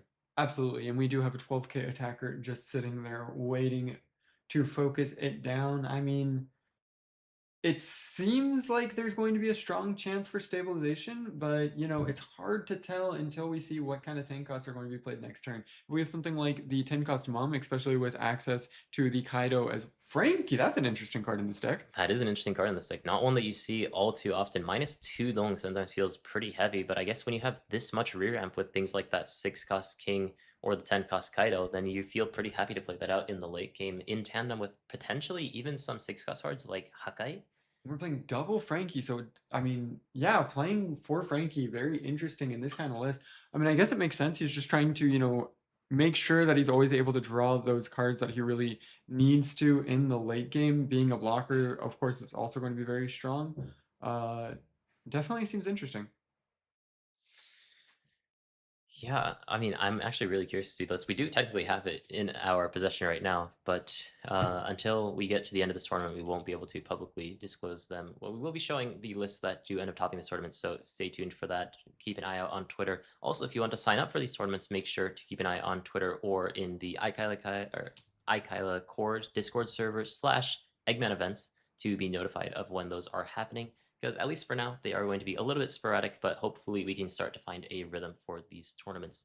So the Kaido, feeling rather comfortable, won't be able to use that king as an attacker, but still can use the effect and thinking about that 10 mom, which we can see from our bird's eye view, and the opponent most certainly can as well through the webcam, is going to play it down, trashing one card, minus 4 Dong, and one of the opponent's characters becomes a base 0 power during this turn. as he heals another one. Yeah, definitely a very strong effect for sure. Going to be able to get a Dawn back uh, for active and activate one as well. And then because he has King on the field, he is going to be able to get another 2 Dawn back effectively. I mean, that 10 cost mom extremely strong, and when you're able to link multiple of them together because you have the king and the Kaido on the field, it's just an extremely strong character in general. And it definitely feels like Kaido is going to be able to use this opportunity, gain life, completely stabilize, and probably clean up the board. Yeah, I mean, he's getting to the point where he can start to stabilize this game. It is scary to go down to 1 life, but this is the nice thing about Kaido as a deck in particular, is that you have so many ways of healing that life that once you can actually stabilize the board, even if you don't swing with this Kaido, it is just going to be a massive blocker. And as long as you can clear the opponent's board with this 10 Mom, getting rid of that 9 cost Mihawk for sure at some point in this game, maybe even clearing 2 once he's with that leader fit that he's used, he can really just board wipe, keep healing, and then make it so that there is no chance for Mihawk to actually find lethal. Absolutely, and he is able to actually get that Mihawk out with the queen, so he still has access to his big attack with the blocker. Interesting to see where that's going to go. Possibly the smoker, trying to ensure that he's able to take that out. And no, he gets that out with a 5k, so he's just going to really clear board this turn.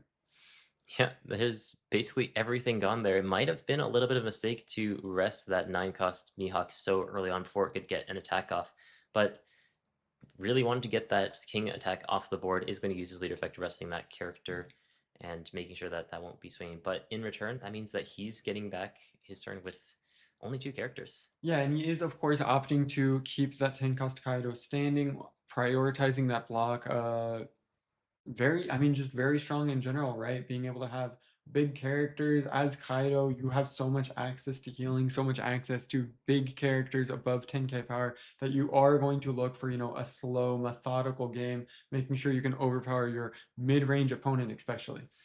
Yep. Going back down to 1 life, but does still have a fair few cards in hand. Need to make sure that he doesn't show those cards to his opponent unless he gives up information.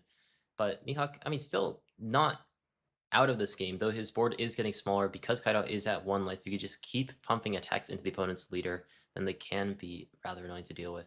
This 60 attack, though, can be dealt with that leader effect if he wants to use it now. Yeah. Is just going to go for the block, though. One thing after you play down this 10 cost Swan, because it's -4 Dong, is that you go down quite a bit in Dong, so sometimes you don't really want to use your leader effect just yet. Yeah, I mean, I think he might be holding, a different event, trying to keep it for that. We might have just missed it as well. It is going to be the Law Bible coming out, going to be used on the 10 cost mom.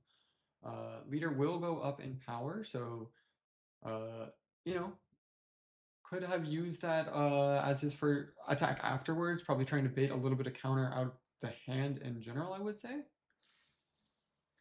Yeah, trying to see what he can get done, but is just going to take the free block. Is Benson, as the turn is going to come back to him, and really this Kaido deck, anything can happen. There's so many cards that can pop out and suddenly do some devastating things. Even though the leader, Mihawk, is going to be at 7,000 power on this turn, when all of your characters are so high in power, you don't really care all that much. Absolutely. I mean, 7k power doesn't really matter when you're hitting for 12. We do have some 5k power characters as well out right now, but I think he's going to end up prioritizing taking out that Mihawk with those attacks anyways, and we do see another 10 cost. Yeah, no, and that's actually going to be the negate Kaido, which is going to negate one of the opponent's characters and KO a 6 specialist, which means that he has to make a decision now. Does he want to get rid of the Mihawk, which is the larger body, or does he want to get rid of the Perona, who has a rather annoying on KO effect? Yeah, I mean, it's seemingly like he would go after the Perona and then use his leader ability plus, things like, the 5k attacks that he has with his leader and Kamazo, even the 7k and King to just take out the Mihawk with normal attacks. Definitely extremely strong turn overall. Feels like he's really gotten all the cards he's wanted every turn. Yeah, no, I mean, Oh, he is going after the Mihawk. yeah, honestly, I probably would have went for the Perona there just because he has the active cards to be able to play out another character off of Perona, making it very difficult to actually get rid of. But decides to get rid of the Mihawk instead, going to be swinging for 5k, maybe using the leader effect, reducing that Perona down anyways. So might be looking to just clear out these characters anyways, but he does have the opportunity now to use that effect. Looks like Is he's he not going to going use to it. use it? Did he just soul read him into not having anything there? He just He just soul knew. read him. He just knew. He just knew, and that means that he's just going to focus all of his attacks onto leader, 7,000 the opponent's leader, despite the fact that he is 7,000 power currently, I believe, or maybe he didn't even get the. No, he did get that He did, boost right? because they were arrested. Yeah, Okay, we do see the counter on his Mihawk leader. He's right. Okay, keeping Dawn up, or yeah, but taking the 7,000 power attack is very scary because he probably doesn't have very much time left in this game. Does have that Law Beppo on the board, which Kaido will not be able to get rid of for the rest of this turn.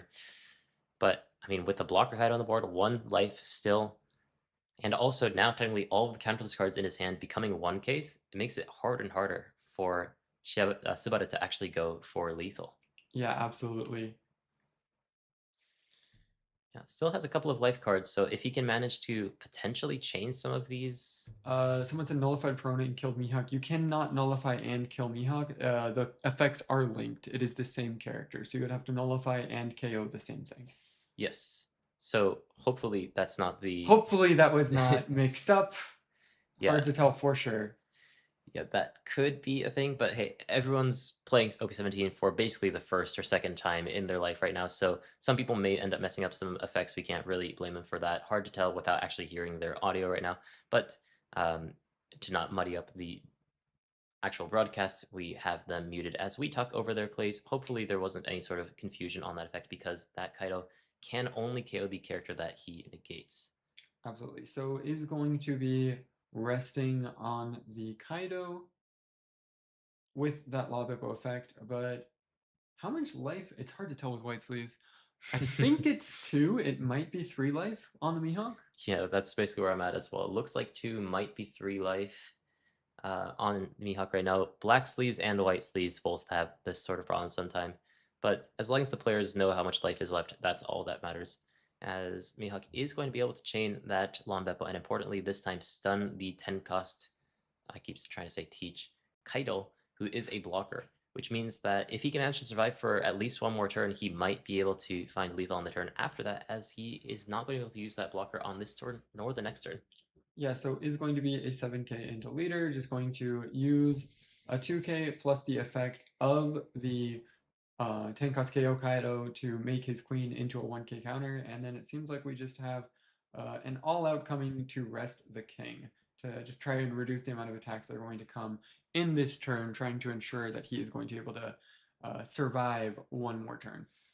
Yeah, and if he has another heal card, this can be disastrous. I mean, 10 cost Mom seems extremely good right now. If he has it, I think that might just be lights out. But if he doesn't, and this deck doesn't really have all too many ways to filter through your deck, then I think Mihawk still can do something about this. Absolutely. I mean, I think it definitely comes down to, does he have it? If he doesn't, I think he just has to go for lethal this turn. He may have to. I mean, it's a 7,000 power leader, but you do have a lot of very big attackers on the board. But the nice thing is that even if you don't have that 10 mom, you still could potentially take out that Law Beppo just because of your leader effect giving the opponent's character minus 2,000 power. So it would make it 9,000 power on that Law Beppo. So if he has something like the 9 mom restanding Dong off of that 10 cost Kaido effect and then just attaching a ton of Dong swinging into that 9,000 power Law Beppo, he still may be able to get that heal and get rid of one of the characters, which may be able to get him there. Yes, and you could also use the 10 cost KO Kaido to reduce. Ooh.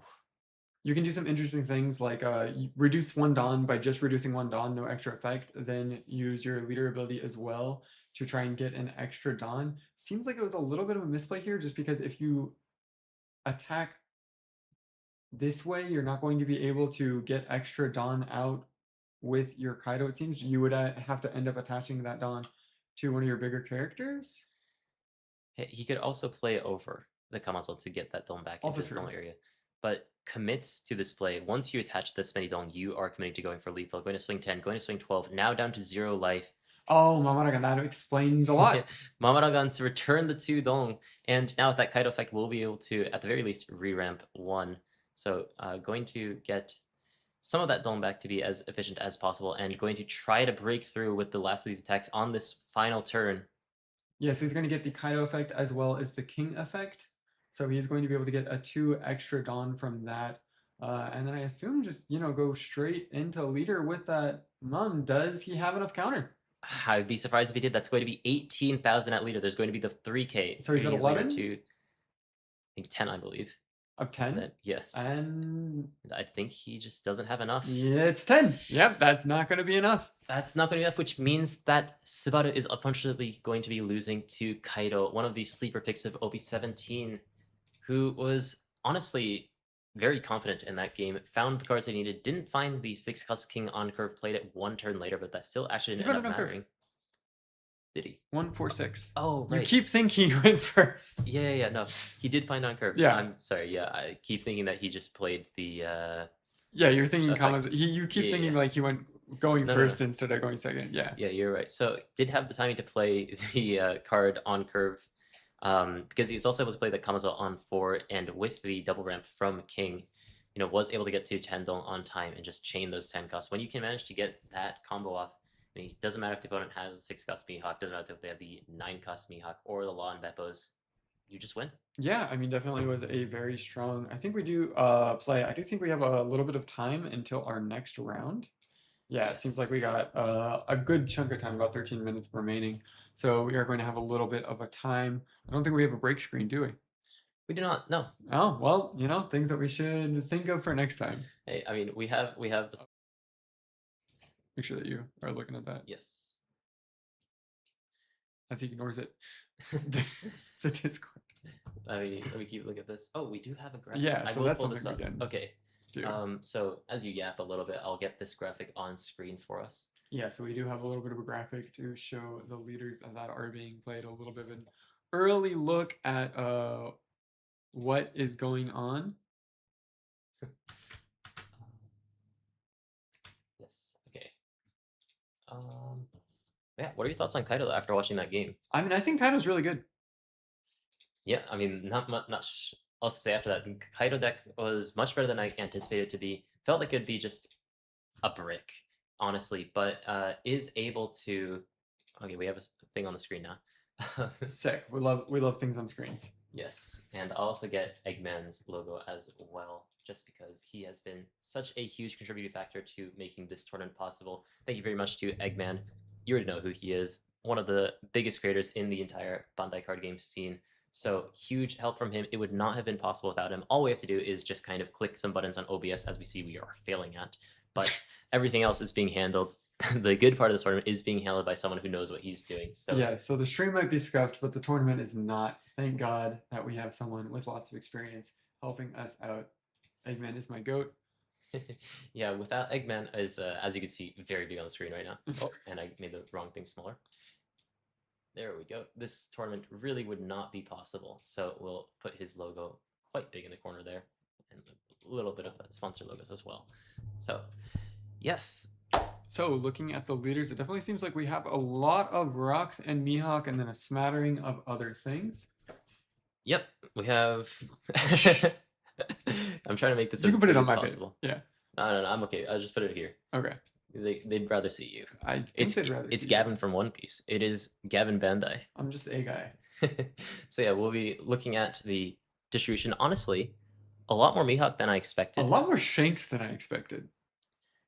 It's still only a couple, but I mean, honestly, I was thinking that this would just be like OP17 later, OP17 later, OP17 later, but we are seeing Mihawk, who seems to be one of the biggest threats of OP17, one of the biggest threats to OP16.5 currently, potentially just trying to keep that streak going as our top represented decks not going to be Red Black Sabo in the top 3, but in fact Black Luffy. Yeah, that's definitely a little bit interesting. I think if people are still, trying to figure out which Elbaf leader they want to play, Ace also a extremely strong deck that isn't seeing a lot of play today. It might be a little bit of, doesn't play a lot of new cards, so people are trying to, play with the new stuff a little bit more than anything else. Mihawk, of course, also being probably the strongest deck in the last format of 16.5, which has a lot of people wanting to play it. We can also, possibly jump into another game if you want to. Yep, as people are starting to get set up for that next game, I think we'll probably soon get some matchups. Then or we'll even just like another game from game 2.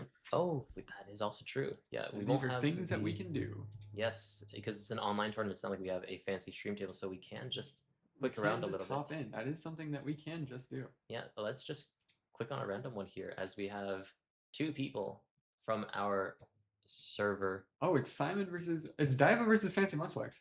Yes, this is the graphics not going to be correct off to the side, but we are mid game.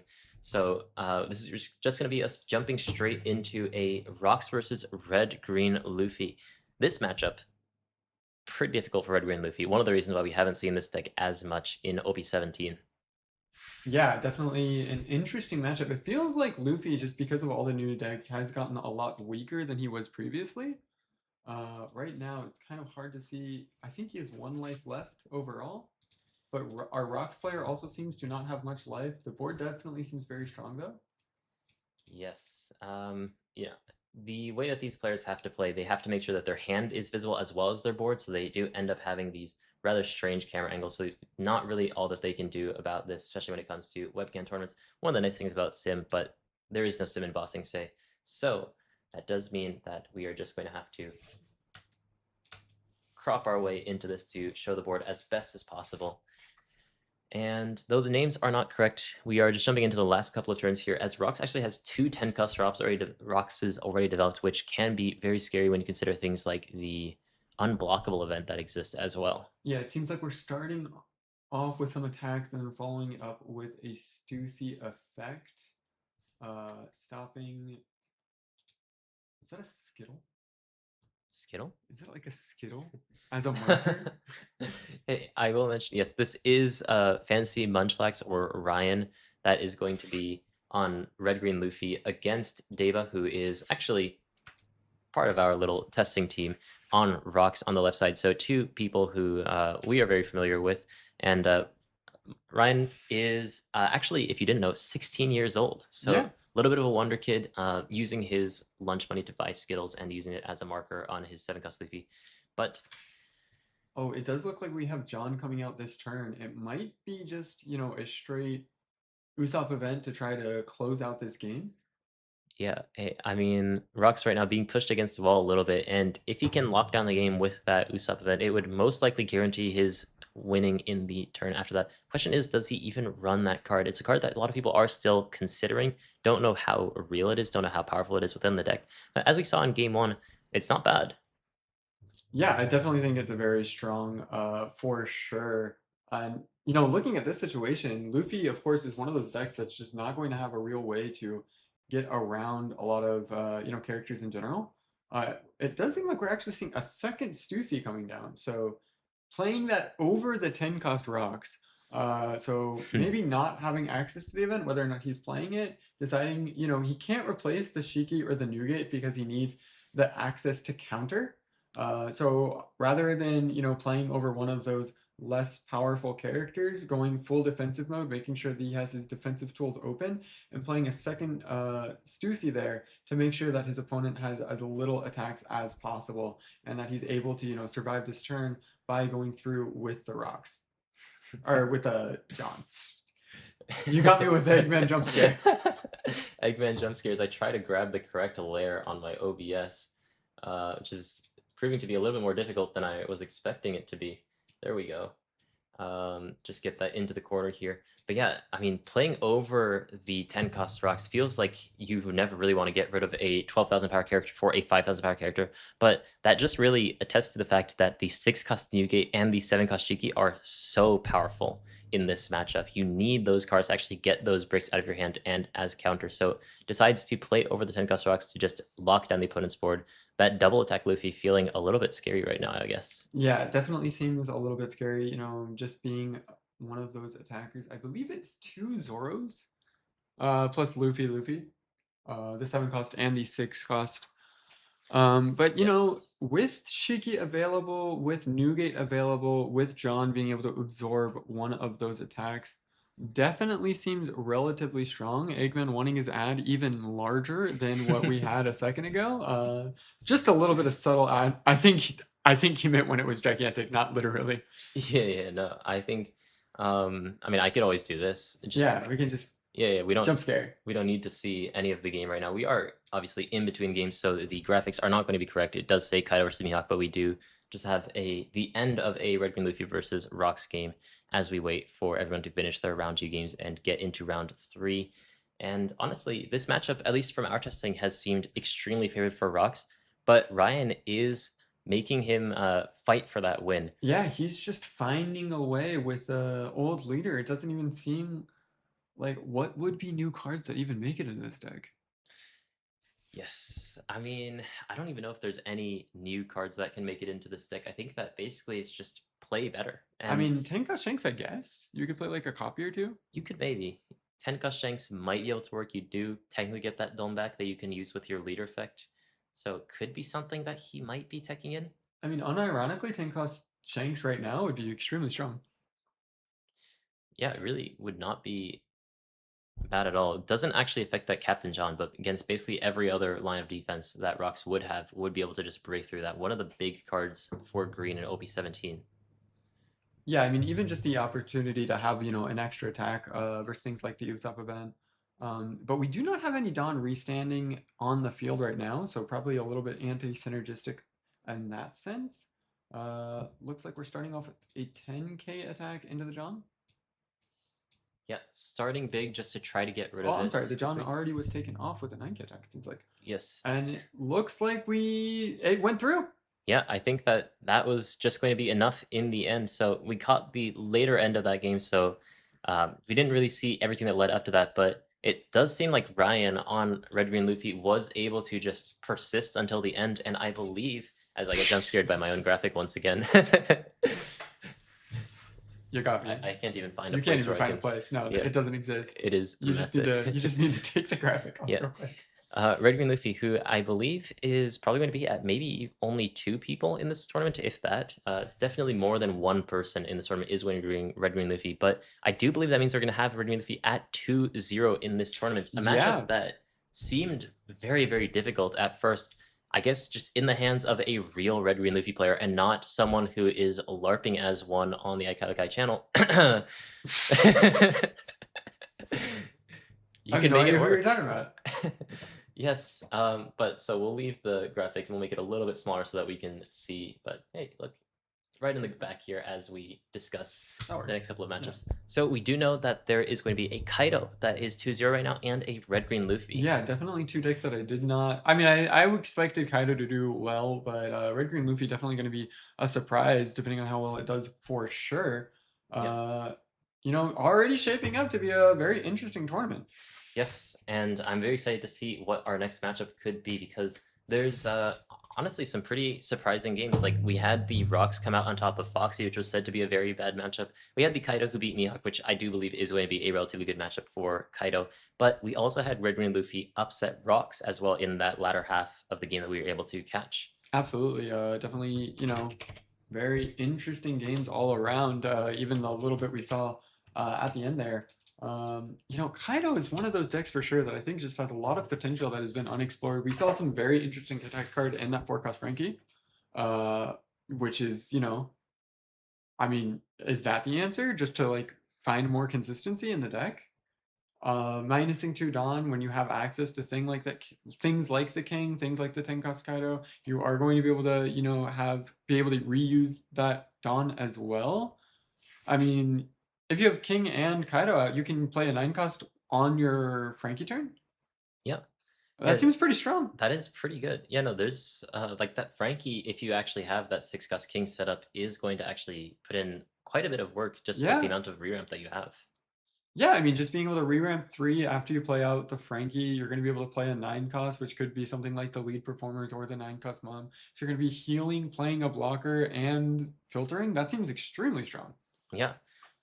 Honestly, it seems pretty good. It's like the more I think about it, the more I'm like, okay. Yeah, it filters through your deck. It's card neutral. It's a blocker. Technically, that's basically a +1. Yeah, it's basically Borsalino. No, it's basically Borsalino. It's Borsalino with like 2 characters. That's insane. Yeah, I mean the -2 though does hurt quite a bit. I feel like Borsalino should have had a little bit more of a drawback. But we will probably getting into round 3 rather soon. Do you have any matchups that you want to see, for example? I saw some people asking for Black Luffy as we saw in the graphic. Yeah, I mean, I definitely think we have a lot of Black Luffy. We have some Sabo. I definitely want to see one of the Elbafs for sure. So yeah, it'd be nice to see if one of those are still remaining in the tournament. Now, we are going to be watching a 3-0 table or 2-0 table, I believe. So hopefully they haven't been knocked down quite yet. But we could even watch an X1 table if we really wanted to check out some of those new decks. Yeah, I mean, we'll try to find something good. I mean, I think most of these decks are going to be ending up as new decks, other than the Mihawks at least. But even the Mihawks are going to be playing, some awesome cards like the 10 cost Shanks. Um, yeah, I mean, I think Elbath is definitely the thing that I think we want to focus on next game for sure. Yellow Linlin, also another interesting deck, but I'm not sure anyone's playing it. If Just there looking at is our one, chart, yeah, there might be one player. if there is one, there'd only be one, which is a good thing to see for all the people who dislike yellow, but something that kind of surprised me because I think that deck is unfortunately pretty strong. Yeah, I definitely think it is a relatively strong deck. So are we going to try and see if we even have a single inland player in the tournament? It does not look like we do. Wow, no Linlins. We have Yellow Kid, Yellow Kid, okay. some Sabo, we have Buggy, Okay, I mean, OP9 there's Buggy. a couple of cool leaders. Any weird leaders that have made it to 2-0 that we can check out next if we have seen the matchups? Are they out yet?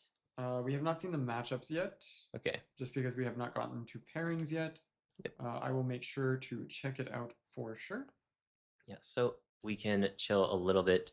People in chat calling it Fraud Hawk as it loses a single game, even though it is, at least as we saw, for example, the Oklahoma Regional, very powerful in OP16.5. A lot of people still saying that it's very good in OP17. What are your thoughts on the deck? In OP17? Yes. I think it's definitely strong. I do not think it's the best deck in the format. I think, right now it has a great matchup into Rocks, but I think Rocks is kind of getting a little bit overplayed just because of how popular it is by, virtue of A being Rocks, B being an entirely new deck, which means people are going to want to try out. It's even when you look at decks like even Shanks or Newgate, they're doing things that have already been done before, right? Yeah. Like they're new decks, but they're not new decks. Whereas, when we look at decks like Rocks or even Linland for that matter, they are extremely, new flavors of decks. Linland is a little bit, it feels kind of thriller sloppy. Yep. Um, it does different things, but the vibe is very similar, I would say. And I think compared to Rocks, it feels like a very unique deck that we haven't really had in the game before. It's almost like when Blue Nami first came out, like it completely changed how people play. So Yep. I think, that newness factor had a lot of people playing it, which makes Mihawk seem better than it really is. I think that makes sense. Yeah, I think that one of the biggest things, they did the same thing that they did with Ema, where they held on to one leader for a really long time. So many people in OP13, I want to play Luffy, I want to play Sabo, I want to play Ace. Notoriously, on the All Blue Cut podcast, we all want to play different leaders until Ema came out. And then everyone was playing Ema. The deck was Yeah. so powerful. And I think that because this leader was hyped up so much through the way that they have revealed it, and also just the fact that it is Rocks, means that a lot of people really want to play this deck, and by virtue of having a good Rocks matchup, Mihawk is just going to naturally be up there. Yeah, absolutely. I think Mihawk. I mean, as the meta settles down, I think we are going to get a lot more. I mean, a lot of people have been pointing to Ace as kind of being like the deck that completes the triangle of Rocks, Mihawk, and Ace. Sabo has traditionally, I mean, it's only been like a couple of weeks. We haven't even had a full release yet, but so far has seemingly had relatively flat matchups, not having anything that seems even worse than like a 4-6. I would even argue that it doesn't have a matchup that's worse than a 45-55, which definitely gives it a little bit, of a strong positioning as, a consistent deck. There's so much search and filtering in that deck. Yeah. And it looks like round 3 is starting, so let's find a pairing as soon as we can. Yes, and as we get the graphic ready, hopefully we'll be able to jump into game in time. We were only about one turn late last time, but we'll try our best to make sure that doesn't happen as we try to find an exciting matchup for you guys. Don't know what we can guarantee getting you guys, but what would you guys like to see next? It's a couple of exciting deck lists. We do have the graphic up here of all the decks that are in this tournament, but the decks that are left now in technically the last 16 decks in a 64-person tournament, I don't know. There's going to be a lot of strong decks, but maybe some sleeper picks as well. Yes. Okay. So first thing I'm looking for is I'm just trying to find some interesting decks that we can do. Looking for a Luffy. I think I might have found one. If we have a Luffy at 2-0, that sounds pretty good. Because a lot of people have been, I wouldn't say slandering the deck, but discrediting it a little bit, just calling it the worst ST14 Luffy or the worst Red Black Sable. And I understand where they're coming from. You I don't have the believe 6K table leader. 1 is a Luffy. We can check that real quick. Yes, I'll take a look at that. Uh, just looking through the lists. Okay, looks like not Oh, everyone. no, looks like a rock, so let's not hop into that one. I will try a different table. Give me a second. Yes. I'm sure one is still there. Yeah. I believe. I'm a believer. So one of the advantages, or actually the advantage of Black Luffy from OP17 would be the fact that you have so many blockers. Importantly, that 2-cost Gerd being able to be played off of the 8-cost Luffy is not only to be a blocker because it has the plus 12 cost with your leader effect giving it blocker, but also cycles a card out of your hand, meaning that even though you may not run that many 2Ks, you'll find so many 2Ks throughout the deck or exactly the cards that you need for your curve, because you could even do on Tendong, for example, Gerd out of hand, find the 8-cost Luffy out of your trash and play that down. And in this way, the deck is extremely consistent, has so many giants, and that's one of the big differences between this deck and Red Black Sable. That being said, though, Red Black Sable does do quite well into this matchup just by virtue of being a 6K leader and all of his attackers also having that plus 1K power as well. A Kid that's 2-0. I found a Shanks that's 2-0. I'm still working on finding a Luffy. Honestly, at this point, I kind of want to see the Shanks. Table 3 should be a Shanks. Shanks, I mean, this, I have to say, this leader, we've even centered on this tree, and a lot of people super excited for this leader at the beginning, but unfortunately, is this going to be Ryan once again?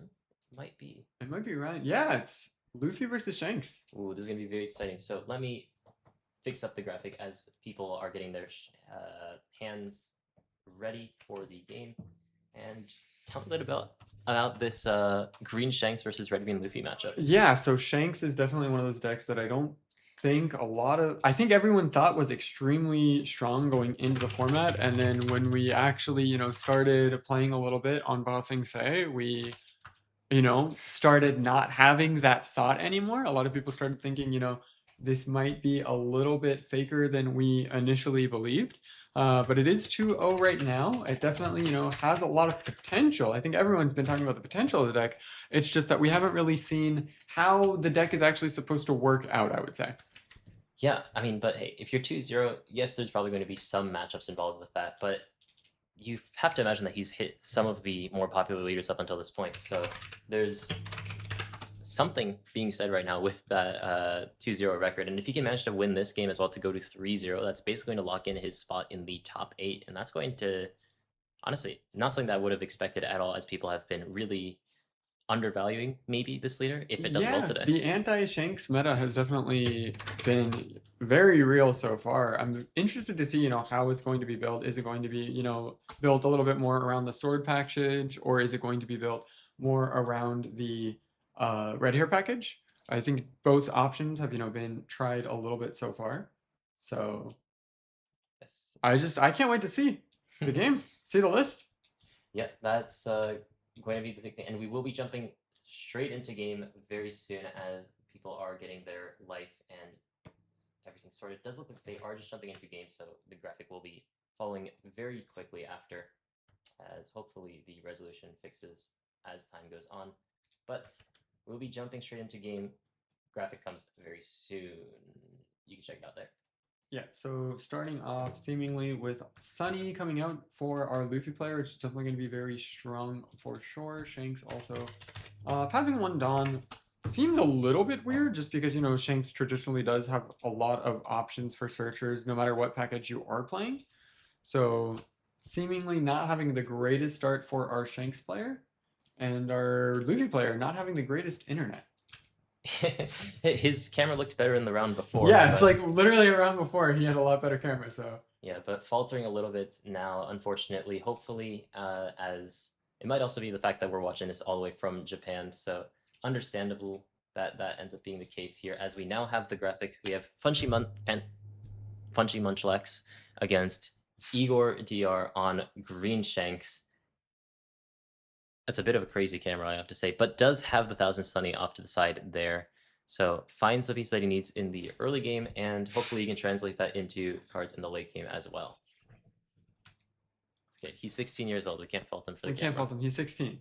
Yeah. Once you get to 17, the pixel resolution on your camera gets a little bit higher. He's barely a real boy. Yeah, and as long as we can see the cards, then this will be okay for this one, especially first time, as everyone's getting into the rhythm of things. And it looks like our Shanks player is just going for big attacks into our opponent. What even is that card? Hold on, let's see if this matchup is a bit too difficult for us to see. Let me try reconnecting once, as hopefully we can. Okay, well it is a 4-cost That Usopp. helps a little bit. Yeah, that actually Yeah. improved it a little bit. Okay. Okay. I think for now this should be okay. If it gets too bad, then we may end up switching to another table. But as long as we can see the cards, this is where the game starts. Because for Shanks on this 5 dong turn, you have things like that 5-cost Usopp that can't, or not Usopp, Yasop, actually his dad, that can rest that Usopp and allow Shanks to just start abusing him. One of the nice things about the Shanks, like so easy to rest the opponent's character, is going to play down that Yasop, resting the opponent's character while drawing one card. Now you can swing into the opponent's characters to start to get cards out of their hand, but Red Green Luffy, I think that's very good at denying that with that leader effect. Yeah, so I mean, definitely going to be very strong. It looks like he actually is going to opt not to stun the Usopp. I guess just because he doesn't want to spin the card, it would cost him a card to do so because you are going to have an active Dawn. Um, yeah, definitely a very interesting play for sure. Starting off with 5k into the Shanks. What do you think about this matchup in general? Who do you think is favored? Honestly, in these sorts of green mirrors, it tends to be that Red Green Luffy just ends up being better just because you can stall so much time. Is going to also play down that double attack Luffy as well that restands for Dong. We'll be mentioning the cards that are on screen just in case people are not aware. The wanted poster Luffy, crazy how big this 16-year-old's wallet is.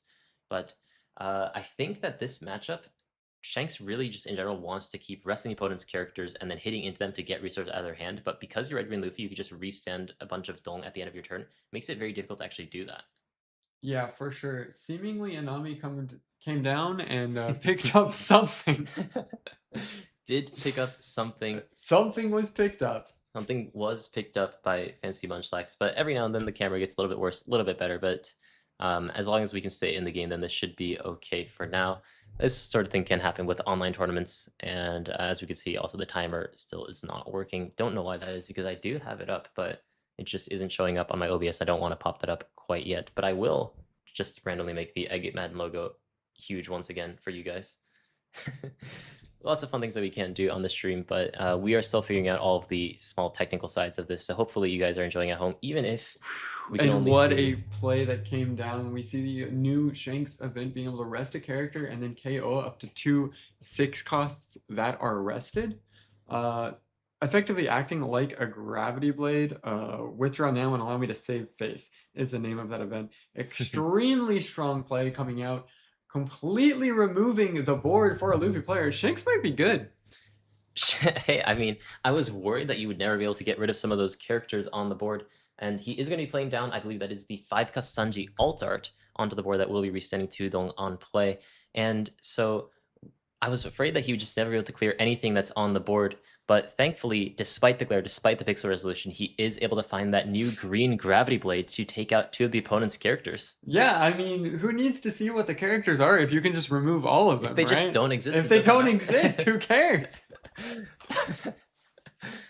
uh, yeah, this could just be unfortunate compression issues because we are streaming this from Japan. So also because we're in Japan, we don't have luxury of using things like the sim. But I do think that there's a lot of merit to playing the game physically as well, just getting to actually feel the cards and get used to them. Yeah, I mean, we have cards, let's use them. Yeah, hey, and at least this is an OP17 tournament, so proxies are legal before the set comes out. So we do see Shanks, whose deck is probably going to be mostly proxies, taking one more of his life cards. He has so many cards. He does.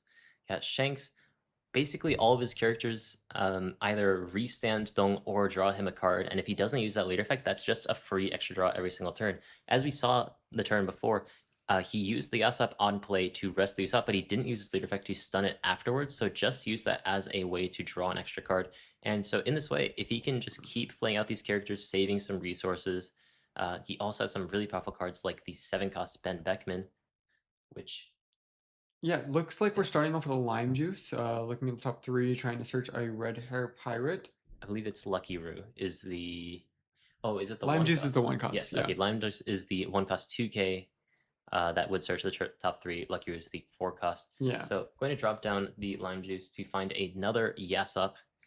I mean, I would guess he's looking for a Beckman. He might just be thinking he doesn't even want the Beckman. Yasop would be better just because, you know, you can constantly restand your own characters. And you would have the Don out extra. And, you know, we're probably, because, you know, of Luffy not getting through life anyways, we just want to make characters. But that's a law, right? Yeah, 6 cost law into the Yasop. So just trying to create a lot of attacks, and you know Yasop being extremely synergistic with that law because he is able to restand himself. Yes. So the law going to grab that 2K. I was worried that just dropping down the 2K raw, he would end up just losing that for the rest of the game. But with the Sigka law, we'll be able to bounce back his hand, play down another yes up. So playing a sort of Mihawk-esque game while playing Shanks. But because he is playing Shanks, he will be able to stun that Sanji, one of the more scary attackers, just a 7,000 power attack. But because of that leader effect, is not going to be able to become active on this turn. Yeah, and just making a big board, and we also saw that he was able to pick up that 10 cost Shanks as well with his second lime juice search. So, you know, developing board while also making sure that his opponent isn't really able to do anything. Shanks definitely seeming extremely strong so far in this matchup, and we see the 7 cost Zoro comes down, but he isn't going to be really doing anything right now, is he? Yeah, no, he doesn't have the Dong aside from that 5 Sanji that can be restood at the end of the turn. So we'll just be going to 7k power and swinging it into leader. Another big thing is that at the end of your turn, Yasop can restand one of your red hair pirates. So even though he played down that Yasop rested off of the 6 cost law, gets to play it or gets to have it active on the opponent's turn, which means that Ryan Fancy Munchlax will not be able to hit into his board even if he wanted to. Yeah, definitely, you know, playing around the leader for sure. It definitely seems like there's a little bit of an understanding of the matchup, which, you know, cool to see, especially since the cards aren't even truly officially released yet.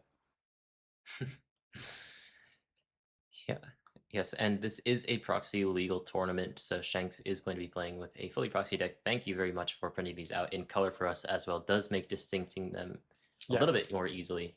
Proxies will be legal until OP17 launches. After release, we will no longer allow proxies. Yes, but it's very nice to just have these tournaments to sort of see what sort of decks can be good. We did see some decks that people were more or less expecting to be good, like Rocks, who managed to pull off the win into Foxy Kaido. But we have seen, I mean, Shanks and Red Green Luffy both at 2-0 right now, which is very surprising to me. Is, I believe, playing down the 9 cost Yeah, Shanks. so it's going to be extremely Oh, strong. You know, if you never have a board, Luffy isn't that scary of a deck. yeah, set up for this the turn before, stunning it with the Yasop, and made sure that Luffy did not have the chance to even decide if he wanted to keep that active Mhm. or not. Sets up for it on that 7 dong turn. 9 dong turn plays on the 9 cost Shanks to just execute him, showing that he is the better swordsman Yeah, than Zoro on the floor. definitely. Better than Zoro, sure. Better than Zoro, sure. Yeah, I'll take that. I'll take that. If we're saying better than Mihawk, we're gonna have a discussion. Yeah, but that is going to be the second 7 cost Zoro. This card is going to be putting in lots of work. A very powerful swordsman indeed. We'll have to see if it's going to be enough to actually get over Shanks. Because at least on paper, I feel like this matchup might be difficult for a deck like Shanks that generally likes to starve the opponent. And Luffy, difficult deck to actually starve just due to the fact that you have so many don't up through your leader effect. But hey, if you just clear out the opponent's characters, whether it be through that green gravity blade in OP17 or the 9 cost Shanks, doesn't matter. It is another Yeah, one. I mean, if your opponent just doesn't have a board, you can starve easily, right? I mean, right now even we can see 10 cost Shanks definitely has the opportunity to calm down. I'm not sure if he's going to go for it. Only 3 Dawn active, so not terribly scary. Yeah, I mean, the scariest thing right now is just the fact that Zoro is rested, meaning that Shanks is just gonna be able to lock that with his leader effect for as long as he wishes to. Even if he doesn't KO it on this turn, that Zoro's not gonna be attacking on the next turn, basically no matter what. Yeah, so interesting to see what our Shanks player is going to opt for right now. He could even try to go for just go straight in the leader. He does have access to 10 cost Shanks that we've already seen. Hmm. Yeah, is holding on to that card. Needs to make a decision on this turn now that he is at 10 if he really wants to play that card down. He isn't he isn't Mihawk notoriously, which means that he won't be able to restand more Dong and use something like Luna to get rid of both of those Zoro attacks. So has to think about all of the options that exist to him. We did see that there's a 9-cost Shanks in the deck as well, so maybe considering that option as well. Beckman doesn't do all that much in this scenario just due to the fact that Luffy has his leader effect. You can't really abuse cards out of his hand. Otherwise, that card would be insane in this matchup. So starting off with an 11k swing, not sure where it's going. I think both actually make sense. You could try to force the Zoro off the field with 12 cost Shanks as well, do like a 13 attack as well into it, and then stun the other Zoro, try to get one off the field. But it does seem like it's just going straight into leader. Yes. And he will be taking that attack far too big to actually handle, even if your leader is 7k and all that don't active, because it will just make you very susceptible to all these smaller attacks that can be on the board. Those 6k attackers with just one Dong will be able to swing for 7k. And it looks like he just played down 10 cost Shanks. Yep. Yep, 10 cost Shanks going down. That's going to be another big attack, 13k, I assume into leader. Just because he didn't go after the Zoro before, and probably going to keep one Don active to stun one of the Zoros, and hopefully with his big board, just try to force out the game next turn. Remember, of course, that all of his characters are going to be restanded because of Yasopp's as well. So definitely seems like our Shanks player might be able to close this one out. Yeah, no, that 10 cost Shanks, I was thinking about all of the ways that you can stun the opponent's board after playing against so much Mihawk, but just using it as a rush character and using your leader effect to stop one of the attacks anyways is not as powerful as Luna, as it wouldn't stun the entire board, but just getting that huge attack in on Ren and Luffy just is so problematic for this deck. Yeah, I mean 13k is a big attack. It's a very big attack, and he really doesn't want to give that up, so I believe he has countered out of that attack, but at what cost? Yeah, it looks like he used all of his events plus the Laboon, I think. Yeah. Yes, Laboon 2k to defend against that 13,000 power attack into the 7,000 power leader, I believe. But because of the way that Shanks has played this out, he does not have the ability to go into the opponent's leader. We'll just swing 6k into Actually, that he could Nami. do a 7k into the leader and then use the leader effect by discarding a card, which I think he's done. I mean, Beckman, of course, isn't going to be extremely strong in this matchup. But oh, he's just gonna keep the card up for the event, I would assume. Yes. It makes a little sense here though, just because I mean, Beckman in this matchup, because of the way your opponent's leader works, having all that Dawn active, resting things isn't even going to do much. Uh, Seems like a pretty mediocre card, which is crazy to think about. In this matchup specifically, especially after you pass the turn where you could play it on curve. So opting to discard that and keep the Dawn active for an event and just make sure that he's healthy enough to survive this turn and hopefully go for game on next turn. Yeah, Igor on Shanks, he may have had that Beckman on 7 Dong, but given the board state and also all of the Dong that Luffy had active, probably wouldn't have been worth at that point. And I think that was one of the more pivotal turns that we've had in this game because he was able to wipe not only the Usopp, but also another character on the board with that new green Gravity Blade, basically. Absolutely. And I mean, one of the other things was even on the next turn when he could have used it, opting for that law play, he was able to double search as well, which also was the reason he was able to access his 10 cost Shanks. So definitely feels like, Beckman, even though it's traditionally a good card, just like reading the text on it, in practice, it just doesn't have a real place in this matchup. So it makes sense that he's using the flexibility of Shank's leader ability to discard it rather than going for the stun using his Dawn. Yes, and the versatility on that's really, really nice because Green Bonnie would always have to leave up a Dong active for that effect, so you always feel like you're playing one Dong behind. And because of the way that this lead effect works, you can use your lead effect every single turn going first or second. Going second, you have more Dong up, so you can use that side of the effect to also draw more cards. But going first, you can trash cards anyways to use your effect regardless. And it does seem like he chose to use the trashing part of his lead effect rather than resting Dong, despite him having one Dong, which indicates that he probably has a counter event ready. Yeah, I mean, I would assume he has some sort of event ready. There are tons of different events that Shanks does have access to. Even his Searcher acts as an event, and we're seeing it right here. Yep, the Alt-Art Searcher, thankfully, Proxy So only costs him about 20 cents to print the entire page, but in real life would cost a whole lot more. He's going to be able to protect his, was that leader or character that he swung into? I believe it was leader. I am not sure. I believe it only no, it does protect anything. You do have to rest a card, but you can protect anything. Yes. I believe only Shanks was a viable yeah. attack target, just because the only other thing that was rested at that point was the 9 cost Shanks.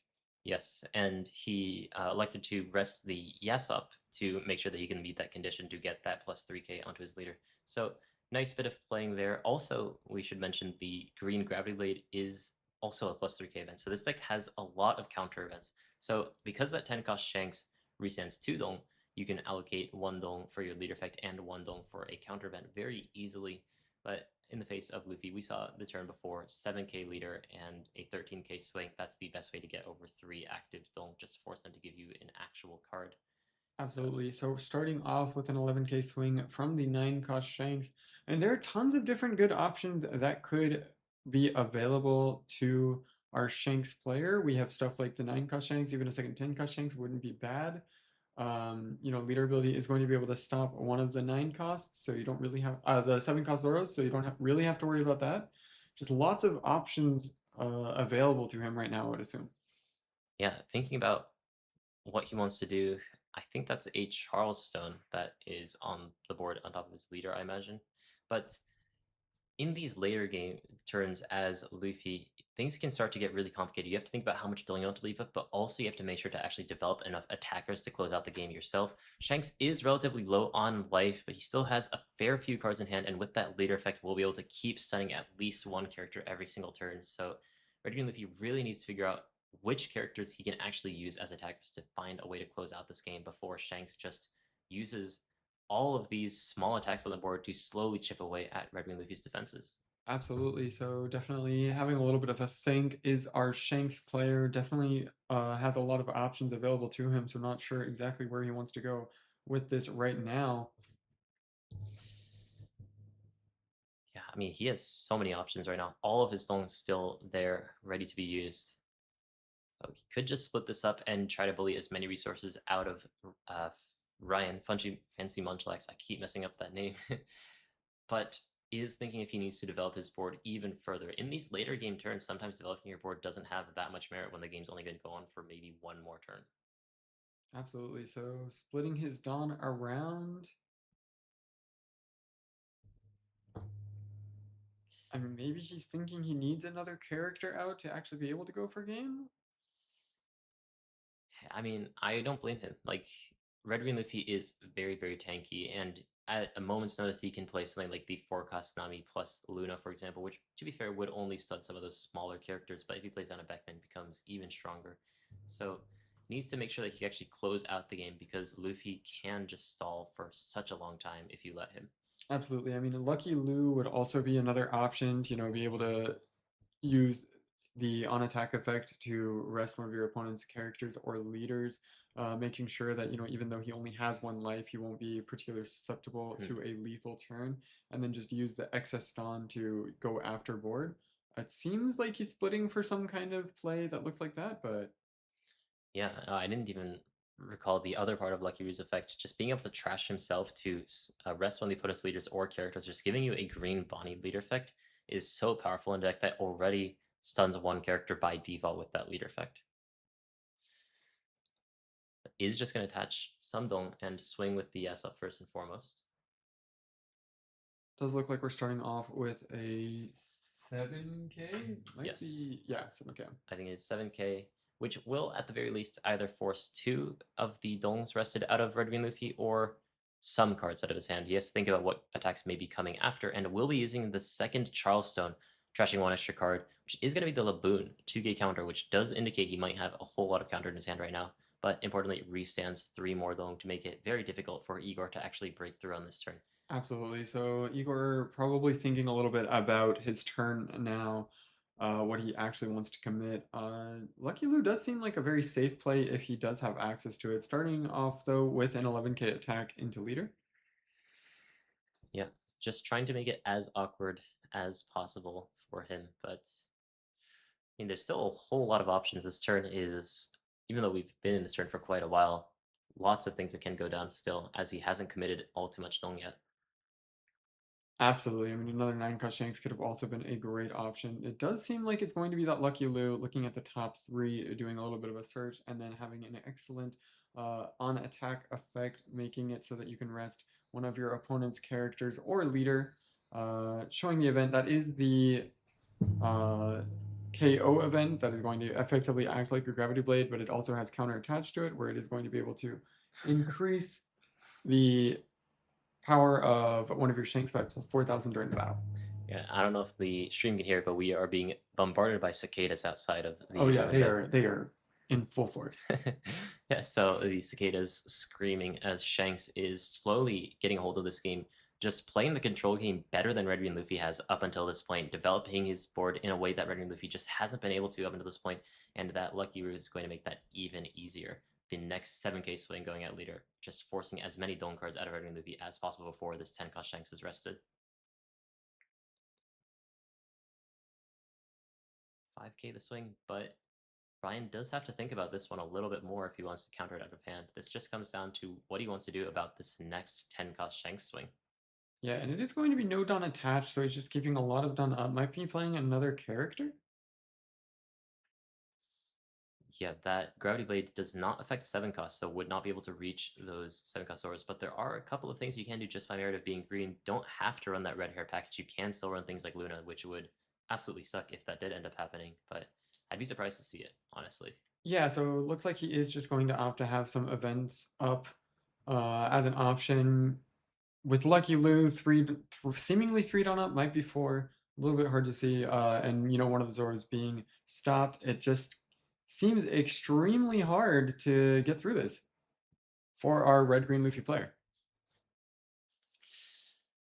Yeah, I mean, I'm really surprised. I thought this matchup would be very difficult for Shanks in the beginning, just by nature of these decks. Shanks really likes to starve their opponents and just take cards out of their hand by hitting into their board, but didn't really play towards that game plan at all, just because of Red Green Luffy's leader effect. Just developing his board, even forsaking things that are things like that 7 cost Beckman that are so powerful in so many other matchups, to just make sure that Luffy doesn't develop his board, and then slowly but surely he's been able to overcome that and play some very large characters.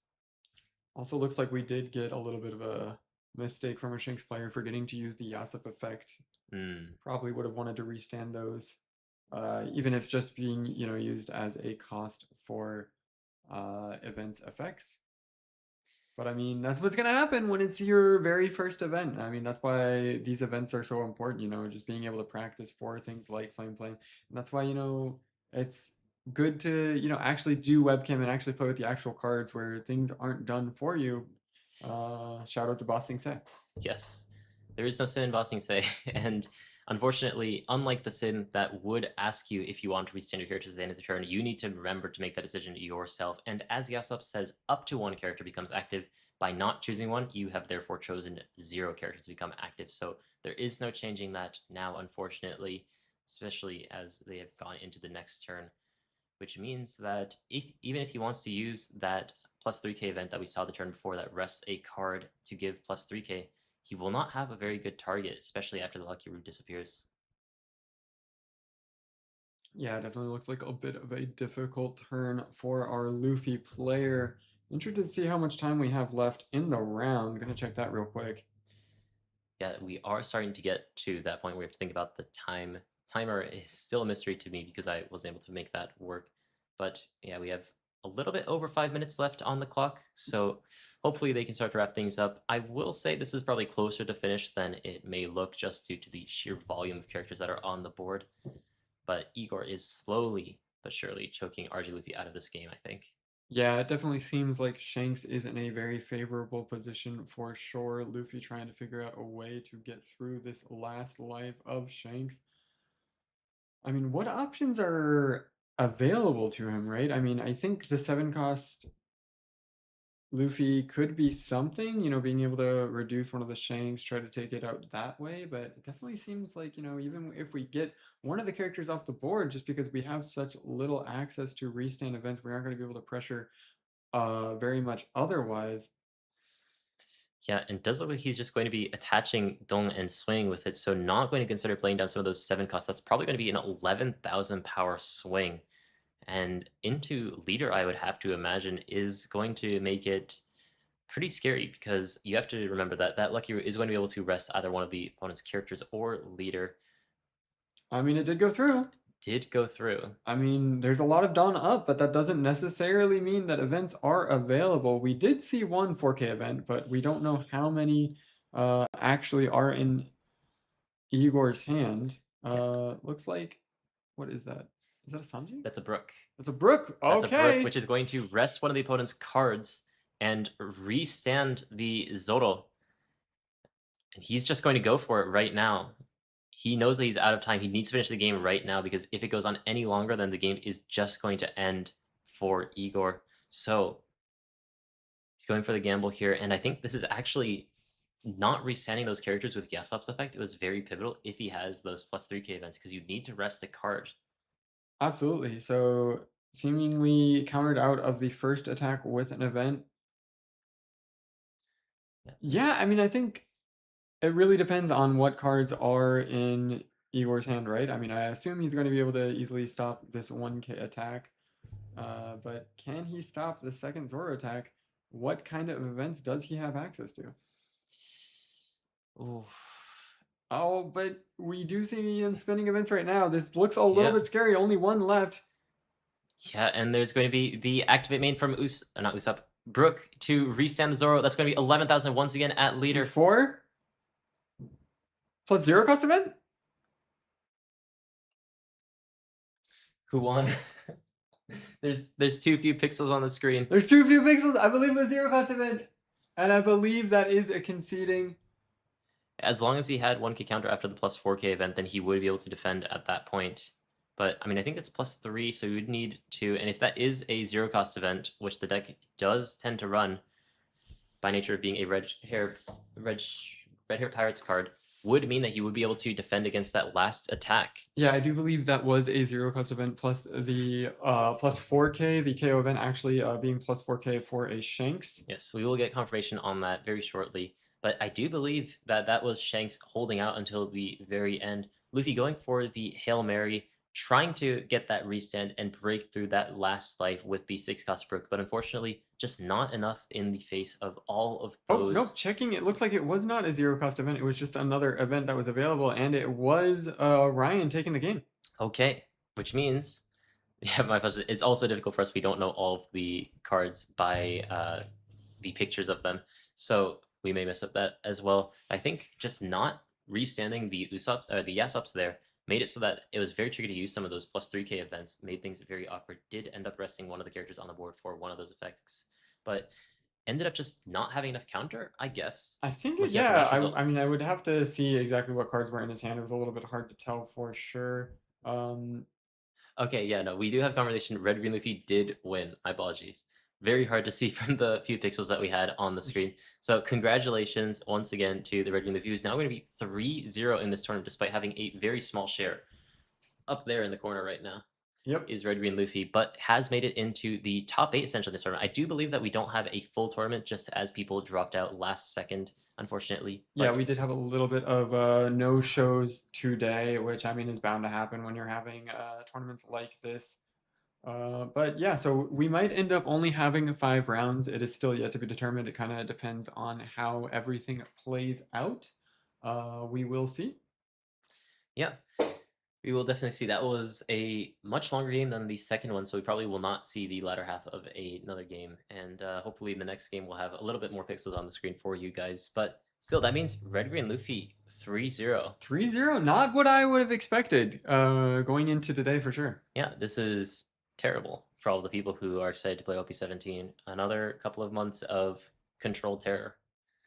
Now we had Blue Yell Nami, now we have Red Green Luffy, who apparently is not dead. Yeah, I mean, I thought the deck was no longer going to be a very strong deck in the format, but it definitely seems like I was wrong.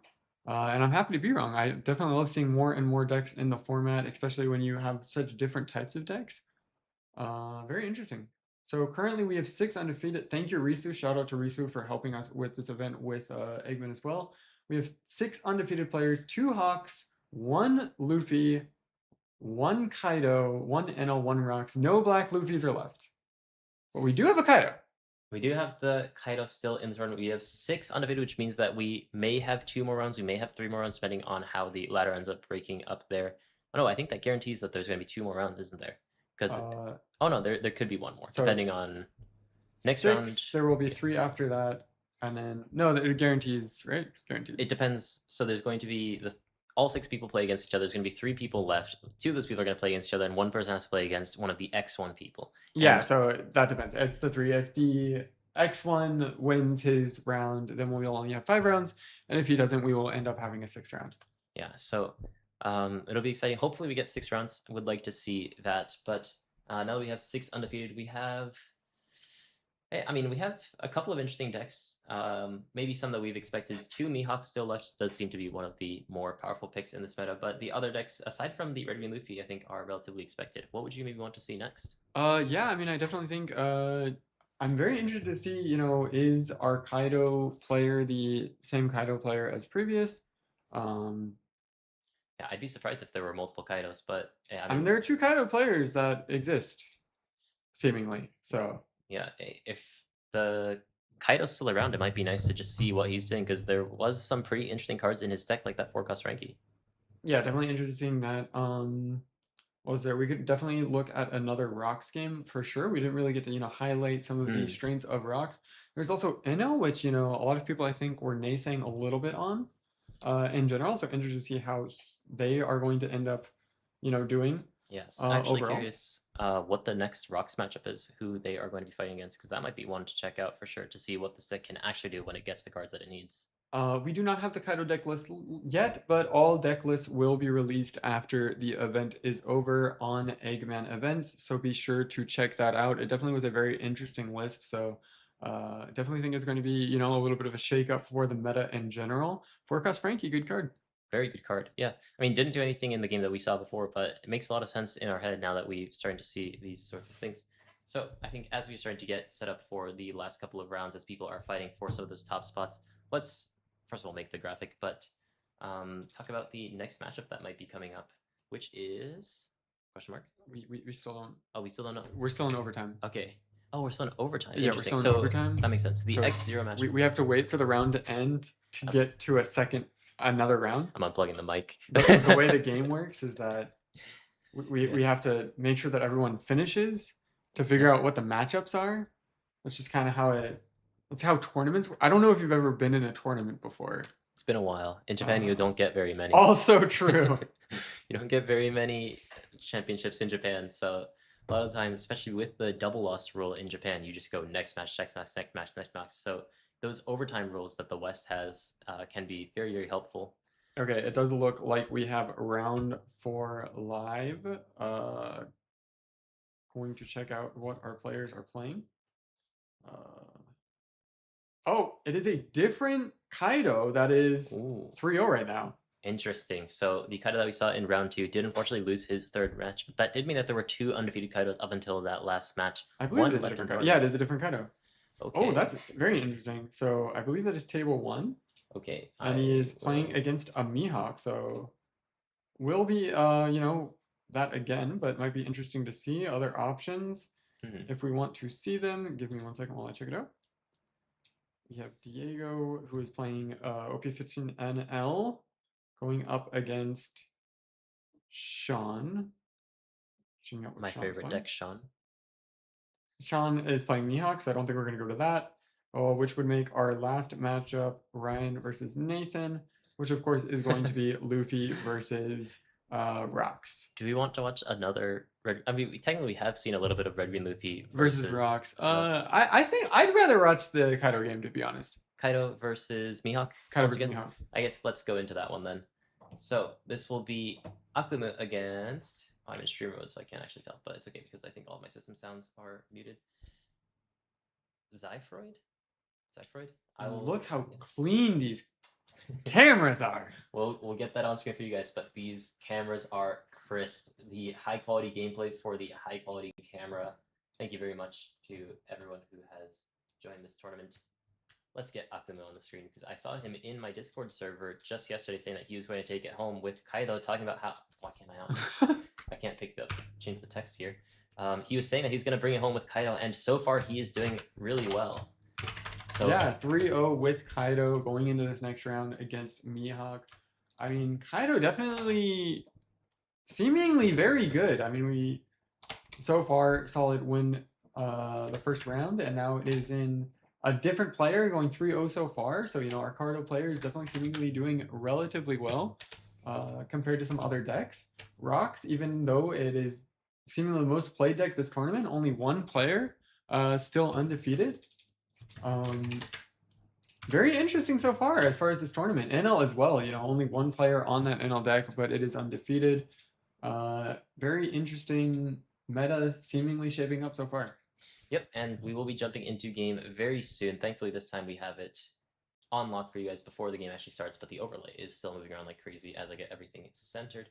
But still, nice high quality camera for us this time around. So great to see that, and also very nice playmat. That Naruto playmat. I wish that I was at Gen Con to play that game. Yeah, pretty good game, seemingly. Can't wait to actually try it. Yeah, it would be fun to have iKailaCups with the Naruto card game once that comes out, but we need it to come out first and foremost. Yeah, first things first. Okay, looks like we are all set up to get into game as people are doing the dice roll, choosing who's going first and second, and we could get into this one a lot earlier than we did the games before, so happy that I got the graphic ready in time. Yeah, absolutely. So can't wait to see how this match is going to turn out. Kaido, I'm really bullish on Kaido, I gotta say. I think the deck is very real. It's unfortunately real. It's one of those decks that I would maybe even kind of compare to Mihawk in OP14 specifically, where once you can find your cards, it can kind of go crazy, but you have no guarantee of finding your cards, and this deck feels like that times 3. Because if you can find that 6 cost king, as we did see in the Kaido game before, things can go really, really crazy when you start to play down things like that 10 cost Kaido, that 10 cost Mom, and really it just comes down to the dice roll. But as we saw before, even if you lose a dice roll, as long as you can find the cards that you need, you will be able to choke out a lot of these decks, specifically Absolutely. like Mihawk. I mean, I think a lot of it though definitely comes down to, can you find 6 cost king? The 3 cost ramp, I think you have a lot of ways to get to it, so it's seemingly relatively easy to ensure you get that. But getting the 6 cost king, definitely a little bit less consistent. We do have Kaido going first.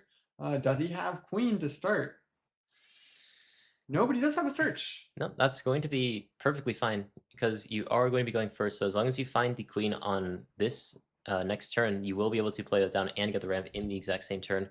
Really, the biggest thing for this deck is, can you find the 6 cost? Yeah, so queen is going to be the target of the search. We don't know if he has 6 cost yet, but if he doesn't, queen is going to be able to allow him to ramp as well as try and dig a little bit more for that 6 cost king. So definitely one of the better targets that he could have found. I assume he doesn't have it yet, but hopefully he's getting his pieces together. Yeah, I mean, you will be able to look at 3 cards on that next turn with the draw for turn as well as the queen effect. So if he doesn't have it, then he should be able to, especially considering that he's probably going to be able to take 1 life and also get another draw after that. He's going to basically get a full 5-card search to be able to find that queen or that king in time. So hopefully he can find it, because it's not the end of the world if you can't find it. You still do technically get 2 ramps off of queen if you just pay 2 more on the turn after that. But you would definitely prefer to have that queen, the king, going into that late game. Absolutely. So Mihawk also seeming to be starting off relatively well until, did he just miss his Otama search? Hate to see it. Oh no. The sunlight beams on Otama as she fails. Unfortunately, this deck is somewhat prone to missing that Otama search sometime, not having all too many Wano targets, but will pass back the turn. Does have that 1 cost ready for leader effect later on, so not a dead card by any means. Can also bounce back with the 6 cost law. And here it is, the Kaido Queen, technically Searcher in a way, because you draw 2 cards. Yeah, I mean, it is a little bit of a filter, very strong for sure, able to ramp that one down. And now I think the key part is, does he have 6 cost king? If he does, I think he's in an extremely good spot, especially after we see Otama whiff on that last turn. And if he doesn't, things might be a little bit hard. Yeah. We'll see what he has this next turn. But at the very least, though, Mihawk not missing this search is going to pick up the new 10 cost Shanks. This card that we did see it in the Green Shanks game just before. Very, very powerful. Very strong card. The combination with Mihawk as well as Luna definitely has seemingly been very strong, but isn't actually going to be so strong in this matchup, I would say. Being able to rest the Kaido, of course, is going to be very nice. And we do see a 5k attack coming out here. We would usually like to use the Kaido ability, but you know, because we have to get to that 6 cost king, we have to get to the big ramp, you are going to have to opt for just giving a card out here. So very smart to, you know, find the way to get cards out of Kaido's hand, you know, when you can. Yeah, these small chip attacks are going to end up hurting as the game goes on. So Mihawk, rather than going for a larger attack with leader, just goes for 2 smaller attacks, and Kaido attaches 1 dong Oh to leader. no! Only 5 dong left, which means that that 6 costing is not going to be coming down on this turn. So now it really comes down to, does he have another option? I mean, he still has 5 down up, so he could go for the B plan of another queen ability trigger as well as a 3 cost such as Yamato. Yep, no, that would perfectly get him up to 10 dong. So And it does look like that's going to be the play. Hopefully it's Yamato. Oh, okay, it is Yamato's, which is the better option of all of the yes. 3 costs that are available. And you know, of course, this is still strong. This is still going to be able to, you know, allow our Kaido player to play out a 10 cost. But one of the big differences is that you're not going to have access to that king, that unremovable stalwart attacker that's just going to constantly be asking your opponent for cards. So while we are going to get to play our big boys, it's definitely a lot lower power than the full moves that you could have played from Kaido. Yeah, not exactly what you would have hoped for on that 6 dong turn, but still manages to find a way to get up to 10 dong. Thankfully, that queen is able to ramp you twice if you just pay the 2 dong for that effect, and so we'll be electing to do that. I think really the game is going to start from this next turn, but Mihawk, because he went second, is able to just expand his board like crazy on this 6 dong turn. Yeah, so starting off with another 5k attack into the leader.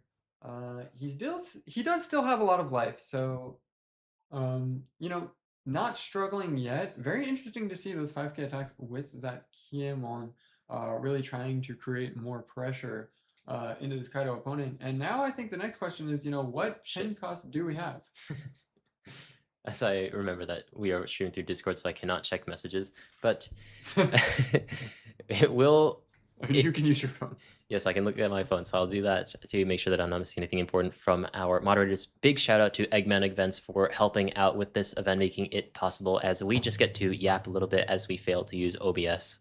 So this is going to be a big turn for Kaido. What 10 cost does he have now? Is going to start with the 5k swing, which means he's not using his leader effect yet. Which probably means he's not going to play down that 10 cost blocker Kaido. Eggman saying more Eggman logo. We already have a lot of Eggman logo, but I think he just wants more. He wants double the Eggman logo. Let me see the message that he sent me, but if he needs more Eggman logo, I can put in more Eggman logo. Yeah, okay, he's just teaching me how to use OBS, which I'll figure Oh, out for next time. yeah. But we can put more Eggman logo if you would like. Yeah, but Kaido is not going to play down that 10 cost blocker Kaido, but instead plays down the negate Kaido as well. This card can negate one of the opponent's characters and then KO it as long as it costs 6 or less. Importantly, in that order where you select a 6 cost first. So if the opponent has power increase, like things like Loki or things like Vari on a 6 cost Enel, you will not be able to KO it with that 10 cost Kaido. But in the case of Mihawk, it's free pickings to just get rid of that Perona. Yeah, and still, of course, going to be extremely strong for sure. You know, it's also going to be able to change all of the cards in your hand to, if they are characters without counter, they're going to have 1k counter, which can be extremely strong versus a deck like Mihawk that likes to have lots of different attacks. Um, so we are not sure if that's going to come into play yet. He might also just, you know, not have access to a lot of those 10 costs in general yet. We will have to see. Regardless, it looks like you just keep going with that big Kiemon attack. Yep, just swinging with these small attacks that are much more annoying to deal with, as Kaido doesn't really have all too many resources as a whole. Does have that leader effect that will technically count as a 2k counter for free once you minus 1 dong, and he can start to use that now that he is at 10 dong. So going to be looking for a way to really be as resource efficient as possible throughout this game. But for now, just trying to clear out the board as Mihawk is unrelenting in his ability to keep establishing them. Okay, so we do see leader ability plus a 1k. I believe that was lead performers, but it's a little hard to see. It might have been king. King, of course, if you don't get to play it on 6 Dawn, is a little bit hard to play afterwards. Yeah, And it looks like we're starting off with a search, and hate to see it, right? You really do not want to be playing anything other than 10 costs and 9 costs. We actually see the Blocker King, with a little bit of an mm, interesting choice. Definitely don't see a lot of that card right now because of its little bit of a bad interaction with the 6 cost King.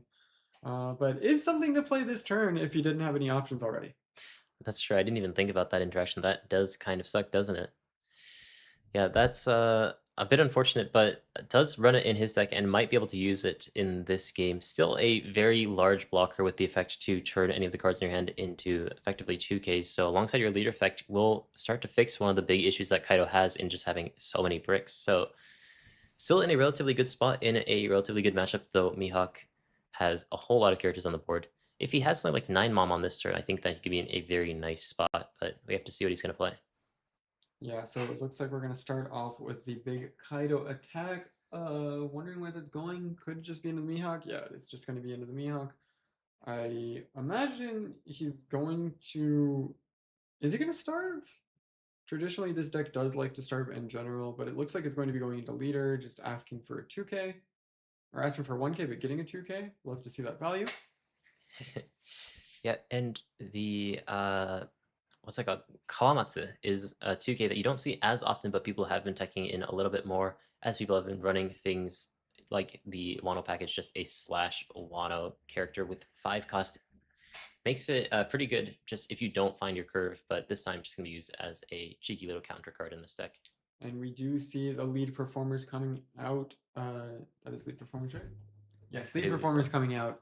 Not using the main effect, just getting the +1 life off of it. And next turn he could end up playing something like a queen, something like a king as well. Yeah, and I mean the biggest pain of not having the 6 cost king would be the fact that you just can't re-ramp that dome. But as long as you're not really minusing too heavily, you're not in too terrible a spot. I think that what's hurting him a lot more is not having that blocker Kaido, just to not have any way to re-ramp any dong. So if he uses leader effect in the wrong way, he's just gonna keep going down in dong, as a lot of these characters are a minus dong to play. Absolutely. I mean, missing the 6 king, missing the blocker Kaido, missing all of those access to re-ramping definitely seems a little bit difficult as we're going through this game. And Tenka Shanks is definitely very strong.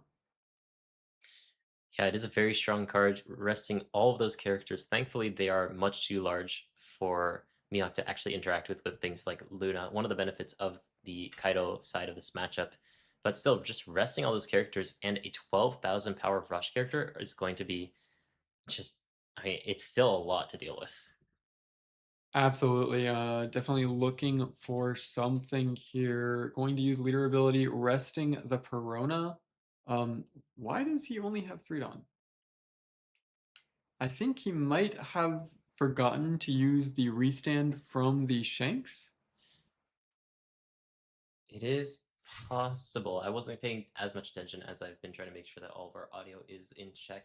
But still, one of the nice things about Mihawk is you can use your leader effect to resend 3 Dome after that and chain that into some particularly annoying cards, or, as we're seeing right now, just keep swinging. The 7K swings a lot more to deal with in the face of that leader effect. Yeah, I do believe he did miss the restanding Dawn off of the Shanks effect, which, isn't great, but I also feel, he is so ahead right now. He might just not need it. Yeah, the fact that Kaido hasn't been able to develop the character that he wanted in the early game, whether it be that 6 cost king or the 10 cost block Kaido, means that he's going to struggle a lot with not only clearing the opponent's board, but also just staying in this game, as he now goes down to 0 life on this 10 dong turn for Mihawk. Yes, I mean, it definitely looks like a little bit of a difficult spot, but Kaido definitely has a lot of different ways to, regain life as well as, do some truly awful things to an opponent's board. The lead performers, of course, after its attack is going to be able to be replaced by something like a queen, something like a king. So there's definitely, it looks dire, but I think there's still a lot of opportunity for the Kaido to try and come back. Yes, indeed. I think if he can just heal a life here and get rid of maybe 2 characters with the attacks that he has on board, then he can potentially be okay. He does also have the activate main of that lead performance as well, so he can maybe put out the 9-cost king, for example, out of his hand. Just more ways to set up more defense, and if he can chain that with something that can heal him, then I think that he can still be okay, because these attacks are really big knowledge you can do. That's a big one. That's a big one. That is the one we were looking for sure. We are seeing that 10-cost Mom come out. He is going to be able to reduce the Shank's power to 0 while also healing a life. The Queen is going to be able to become an attacker, and he also still has access to lead performers plus the lead performers on main effect. He might be able to just completely clear board as well as establishing blockers. Good turn. Oh my god, dude, that 12,000 power Shanks now reduced to 0, which is going to be the attacking target of that 1-cost Queen. 1,000 power into 0. Mihawk can defend this with just a 2k counter, but man, does it feel bad. Absolutely. And I mean, one thing we also have to highlight here is if we had Dawn able to be restood here, you know, with that king effect, with that Kaido effect, this would be such a powerful effect because we would also be able to use our defensive tool in that leader ability. But without that, you know, there's still a lot of opportunity for our Mihawk player. If he plays something like Tenka Shanks next turn, and then, you know, restands 5 Dawn, goes 10k, 12k, there still might be a chance just to close out the game on this next turn for Mihawk, especially because we don't have the access to cards that we normally would have possibly expected, like counter events, like Beam Sword, like even leader ability. Yeah, but does actually use the lead performer's activate mains. A lot of people just attack that card in just as a simple +1 health, and if you get the activate main, it can be nice, but does actually manage to play down the Queen after getting a swing at the opponent's leader. Now, because he minus so much dong, he is at only 5 dong right now. Next turn he will be at 7, so will not be able to play one of those larger characters, as Mihawk is going to slam down the second 10-cost Shanks to rest all the opponent's characters. He knows that this game is close to over. If Kaido gets back one more turn, just because how big these characters are, it might just be lights out. So yeah, I mean, 10k, 12k definitely seems very strong. He's going for it. Does Kaido have enough? I mean, at this point, leader ability could be used, but Mamaragan, he's only at 6 done. He gets the draw off the Mamaragan. It's gonna be another Mamaragan. Oh my Mamaragan. god, it's a free 1k. Ah, it's so strong. It's so good. 2k? 2k. That's 4k. And because Tenka's Kaido, the KO Kaido, able to turn your counterless characters into +1k counter, he is able to counter it out. Mamaragan coming in absolutely clutch. The -4 Dawn from Linlin actually being a boon rather than, you know, something of a deterrent or a drawback. Kaido might have figured out this game. Dude, Akumu showing why Kaido is actually a huge threat in OP15 or 17, 2 sets behind IM.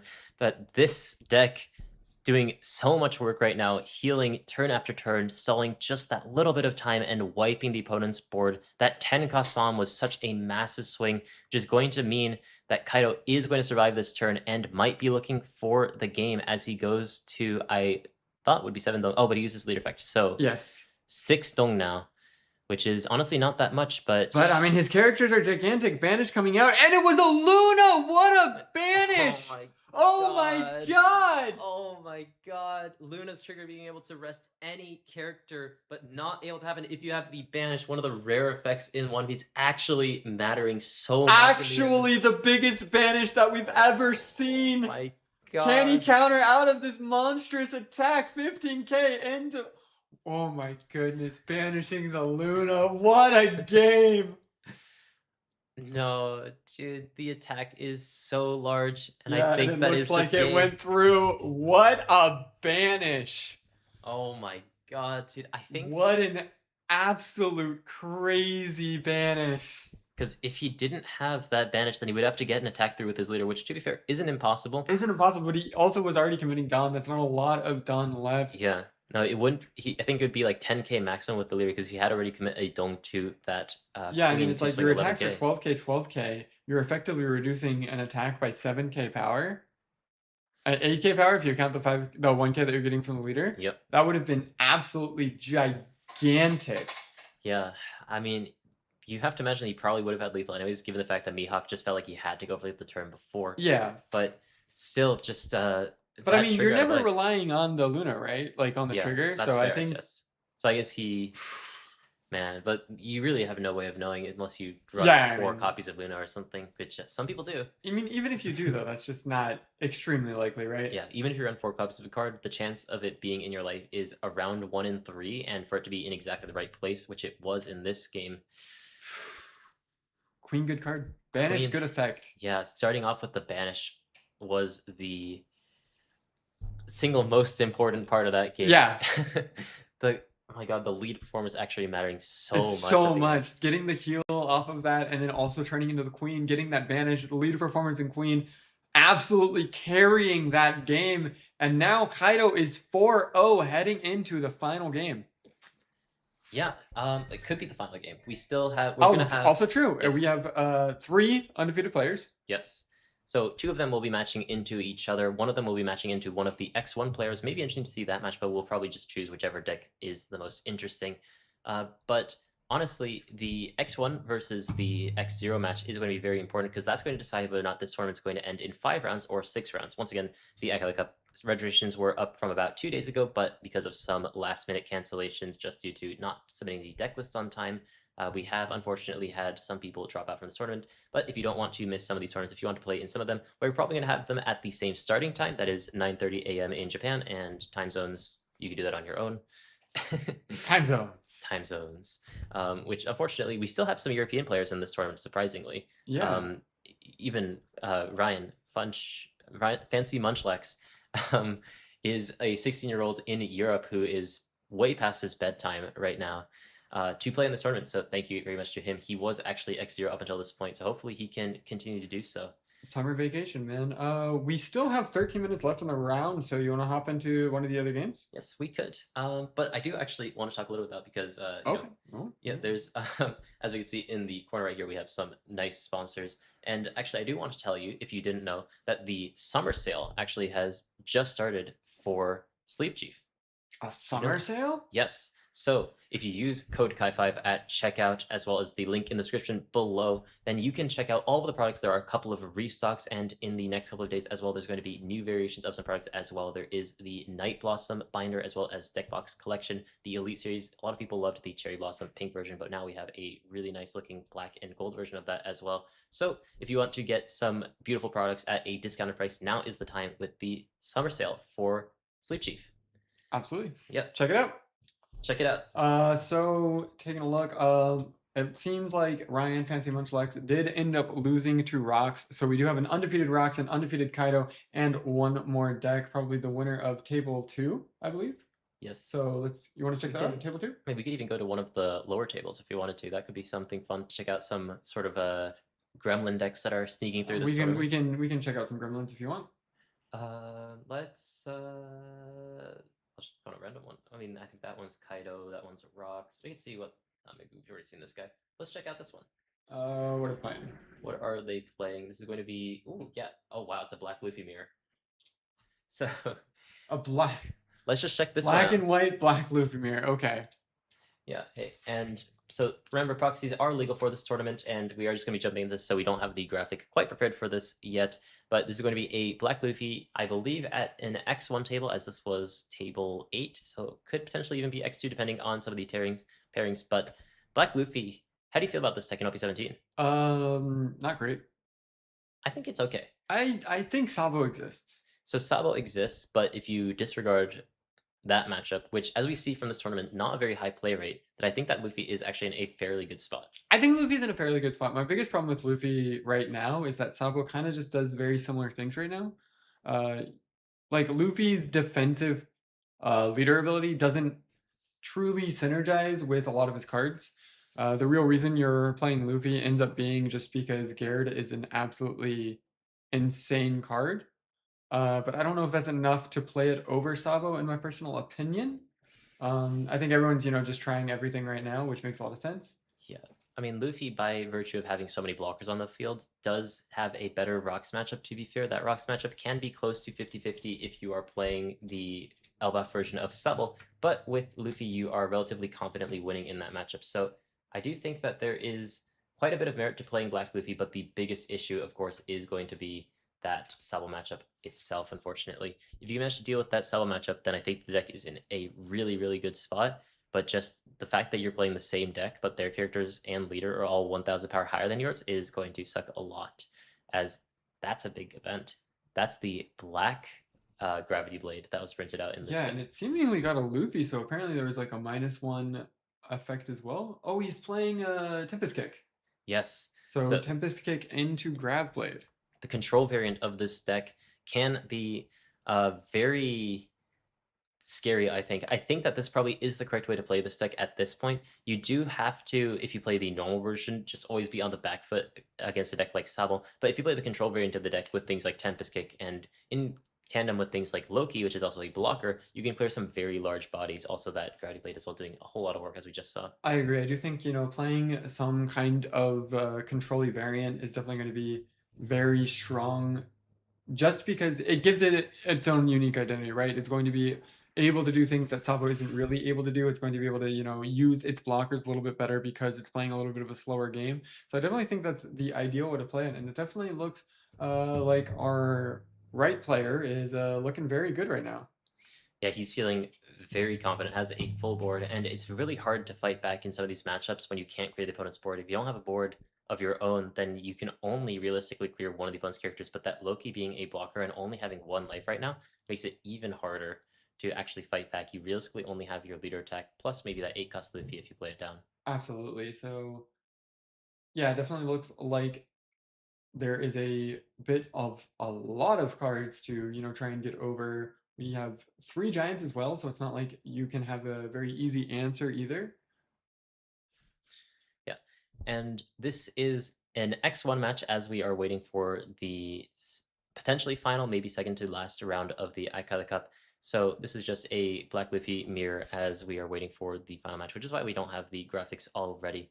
But still, I mean, he does have that Luffy, is going to be Rush and also playing out a character, and that is going to be the Gerd. So just a Yes. very good card. Gets rid of the Gravity Blade of his own to pick up what I would imagine has to be a 2-gate counter. Just try to survive the best he can on this next turn. Yeah, which I mean makes sense. The Grab Blade isn't going to be able to be effective if you aren't running cards like that Tempest Kick. We Mhm. do see it in second guard coming out, so being able to create a lot of blockers. We also have the Loki as well, so very defensive turn overall. But it just comes down to the issue of your opponent has so many cards right now on the field already, and Mhm. he has one life. Is this going to be enough? There's also, unblockable not events, but the unblockable chopper that could end up coming out. So interested to see how this ends up working out for our left player. I mean, I don't think either player has a lot of cards left in hand. I think both of them are at 3 or 4.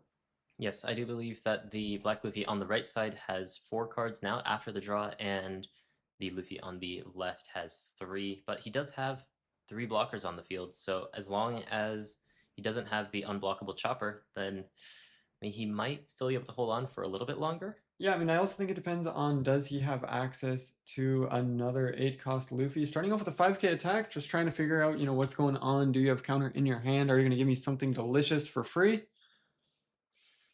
Yeah, always good to have these non-committal attacks. Does just give a little bit of counter to deal with that attack. Doesn't want to give up the blockers quite yet. This 8k attack, though, might be one of the larger ones. You also have to be afraid of those unblockables, so might just give up one of the Girds now.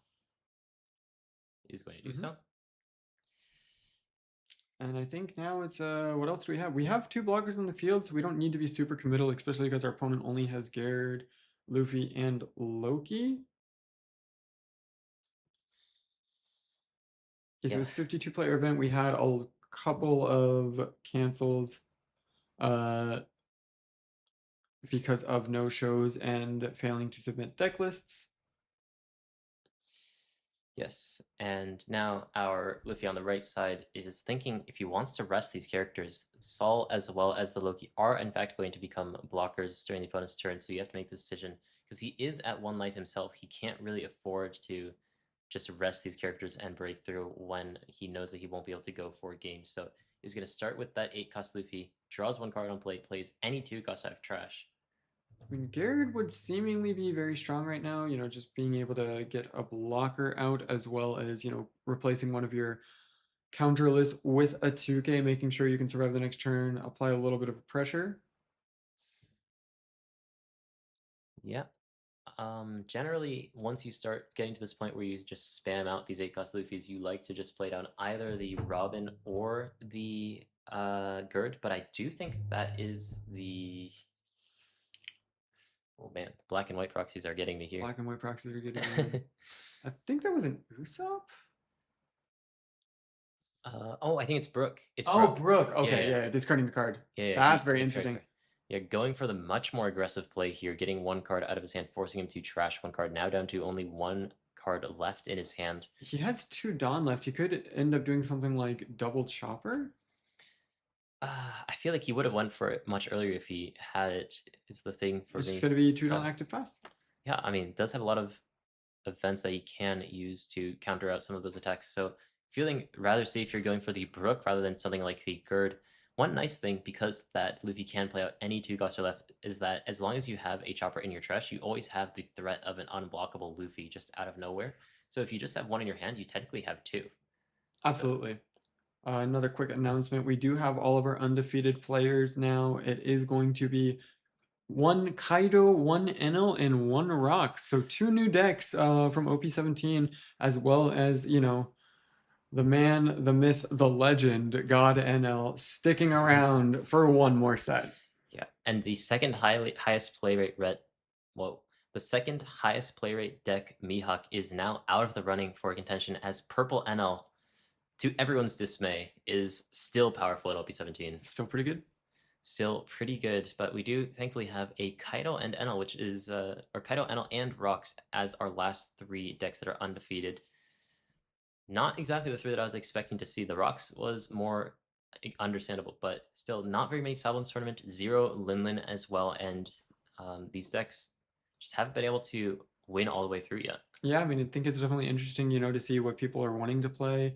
I mean, small event for sure, so not going to be extremely representative, but you know, it's interesting to see, you know, how what people are interested in bringing when there's something on the line. You know what I mean? I mean, it's only a couple of boxes, but it is a couple of boxes of a set that is going to be very hard to get your hands on. So people are, you know, playing serious for it, and it does look like, you know, he's just not going to be able to get through those blockers, so it is going to be game called for our left-handed player. Yes. So, surprisingly, Black Luffy did actually end up winning that game, which I believe means that there is still going to be 1 Black Luffy that is X1. There is prizing from top 8 in this tournament, thankfully. So, as long as you fight until the end, you can always break in, especially because there isn't a full tournament this time. If you guys want to join the next one, make sure to be inside of the iKailaCorp, the iKaila Discord server. I believe it's not in this description just because I didn't have very much time, but if you go to any of my other video descriptions will be there to join that, or Eggman events to be notified of whenever these events are happening so that you can play in them as well. Absolutely. Definitely going to be, you know, a lot of fun going forward. I mean, I think even in the future, you know, just show up even if you don't get one of the initial spots. So we do have a lot of last minute cancels, like this event as well was initially filled up, but we did have some cancels, so there are always going to be some space.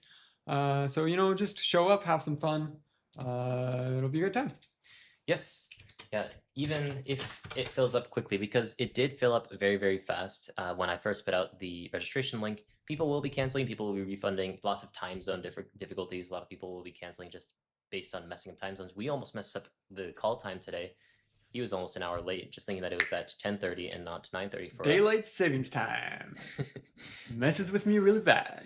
Yeah, so you know, the late registration always starts 30 minutes before tournaments, and just keep an eye out on Twitter. I'll also probably try to make some more community posts and whatnot on YouTube so people are more aware of that as well. And if you want to play in these tournaments, there are some pretty good prizing, because I think we actually haven't mentioned, by the way, there is OP17 boxes up for grabs in this tournament, but there are also little points. Yeah, little points. There are points for the iKailaCup, and there are going to be, you know, able to get some very interesting things. The biggest of which, 300 points, which is a lot. It is a lot. It is a lot. Even if you win, you only get 10. So yeah, so it's 30 wins. We're thinking about adding some different ways to get points as well, with things like bounties as well. But if you get 30 wins, you can get a free trip to Japan. Terms and conditions apply. Figure out your visa yourself, but we will pay for the hotel and the flight. And also, we'll play in a tournament with you, 3v3 tournament or something locally. So that'll be a whole lot of fun if you can manage to get to that point. Lots of other prizing as well, base shop figures, huge sleeve sheaf bundles, deals, gift cards from them, as well as some nice little. Actually, I have it over there. Yeah, I can actually grab it real quick. Okay, yeah. And I'll be hopefully waiting on the next matchup to be informed, and I'll get the graphic ready for that. But we have a couple of nice things that you guys can win, not just by playing the tournaments and winning immediately because of the boxes that you win, but also with your points, you can redeem them for some nice things over here. Yeah, so some awesome things we have. First up is, of course, the One Piece Base Shop leaders. We have all 6 in here. You can get one of these, redeemable with points. And another cool thing that just came out recently, we have the Emu playmat, as well as, you know, the promo card that comes with it. 2 things that you can get with points, as well as things like, you know, Chief Sleeve stuff, as well as, you know, the big thing, which is going to be that 300-point Japan trip. We will play for your airfare, hotel, as well as do a 3v3 locals with you. Hopefully it'll be a lot of fun. If someone ever gets to that point, figure out your visa yourself. we will be here waiting for you. For anyone who can manage to get to that point, it'll be very exciting to do that. But we will be getting into our last round relatively soon. It's been a very nice tournament up until now. Do we have any pairings on what could be coming up next? As I do need to create that graphic. But still, 5 minutes left in the round, so probably. Okay. Oh, round is over, but we are in overtime, so need a little bit more. Yep. So we'll wait a little bit as we get the last couple of rounds. Do you have a highlight from today? Kaido is probably the highlight from today so far, I would say for sure. Yeah, and yeah, I wasn't gonna point out, but Joko Coco in chat does say it is Chief Sleep. Chief Sleep. Okay. I'm doing great. Talking is my job. Okay, so round 5. I think we should just probably hop into table 1. Yep. It's going to be Diego versus Slade. So it is going to be our Kaido player coming back, and he is going to be up against, I believe, Rocks. That'll be an exciting matchup. Another matchup that is actually pretty good. It is Okay, a different matchup, which honestly, I'm actually really interested to see this. Yeah, because I have not seen it before. So one of the big things, 9mom cannot get rid of the 6 cost NL, but the 10 cost can. 10 cost Kaido can. We know that he runs that card. Yes, and as far as our other players, the other table is going to be the X1, the ladder table, if you will, and that is going to be Rocks versus, I am checking right now, Mihawk. So it is going to be Rocks versus Mihawk. A little bit of a tough matchup for Rocks, so there is definitely a decent chance that it ends here. We are going to have to check it out. We will see. But I think, you know, I think the hero's choice is Kaido. Yeah, not the deck that we expected. But yeah. Maybe we should get some chat interaction here as we can get a poll in there. Who do you want to win?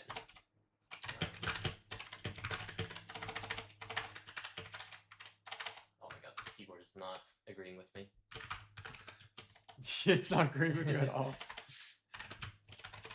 I think that this might be a bit of a lopsided poll, but I am curious to see how lopsided it is. Maybe some people just want to see the old kings keep succeeding. Make the graphic. Buddy. I'm making the graphic. Yeah. The thing is, I don't know who's on which side quite yet. I mean, we can... Yes, we can switch it around. Swap it. So, probably. Yeah, you can yap a little bit as I make the graphic for the final round, potentially, of this tournament, as Rocks is going to be hitting a rather difficult matchup in Mihawk, even though it is one of the X1 matches. Yeah, so, I mean, of course, Mihawk versus Rocks. It definitely is going to depend a little bit, I think, on the Mihawk list as well. Are they playing a ton of Luna or only a few? What kind of tech does the Rocks player have? Definitely very interested to see, you know, what options are there. But this matchup in particular definitely going to be seemingly extremely interesting. We do have, you know, Kaido versus Enel, a matchup that I am not particularly familiar with. I would imagine it's seemingly good for Kaido, you know, just being able to get over those NLs with the 10 cost. But on the other hand, you know, NL is an extremely fast deck, and Kaido does kind of have to spend his first 3 turns just ramping and setting up. So is NL able to, you know, find enough time? Who's able to go first? I imagine that would also play a relatively big deal. Kaido also one of those things where if you minus it on, you can protect it, but if your NL player is able to go after it fast enough, It might be so much minus Dawn that you can't end up protecting it. There's a lot of interesting interactions that I think might be able to occur in this matchup. Yeah, no, that is true. I think, yeah, you have to think that NL wants to be very fast. I do also think the dice roll is going to matter a lot. NL is a deck that's so good at going first to the point that a lot of decks that prefer to go second will take first just to deny that curve from NL. But Absolutely. Kaido, a deck that actually wants to go first. So Yeah. very, very important dice roll, as we do have both players loading into the game and getting set up. So we have a little bit more time to yap about Yes, this. and I do think actually it's going to work that the graphics is correct. Yes. Awesome. We'd love to see it. Yes. Okay. But is his name going to fit? Yes, it does. Okay. Very nice. So we will have that graphic momentarily, but players are still shuffling their decks and choosing who's going to be going first and second. Yeah, I mean, I think it's just going to be a game of can NL just get enough hits into Kaido, and also can Kaido find that 10 cost KO Kaido? Because Yeah. that's one of the only, actually the only way that purple can deal with that card. Yeah, absolutely. I mean, 10 and just like the big stuff, right? I would also argue, 10 cost Linlin is also going to be a great way to deal with the card. On paper, I would imagine this is relatively Kaido favored. Like my mind says these things, but there's also, the whole issue of it's NL. And NL does NL things. Yeah, unfortunately, I don't have any Bandai representative to whisper into my ear, but at least what I've known from Bandai's design, just playing this game for a very, very long time, is that they like to kill old decks. And they print lots of Kill cards. is a strong word. You see what they did to Emu and Red Blue Ace?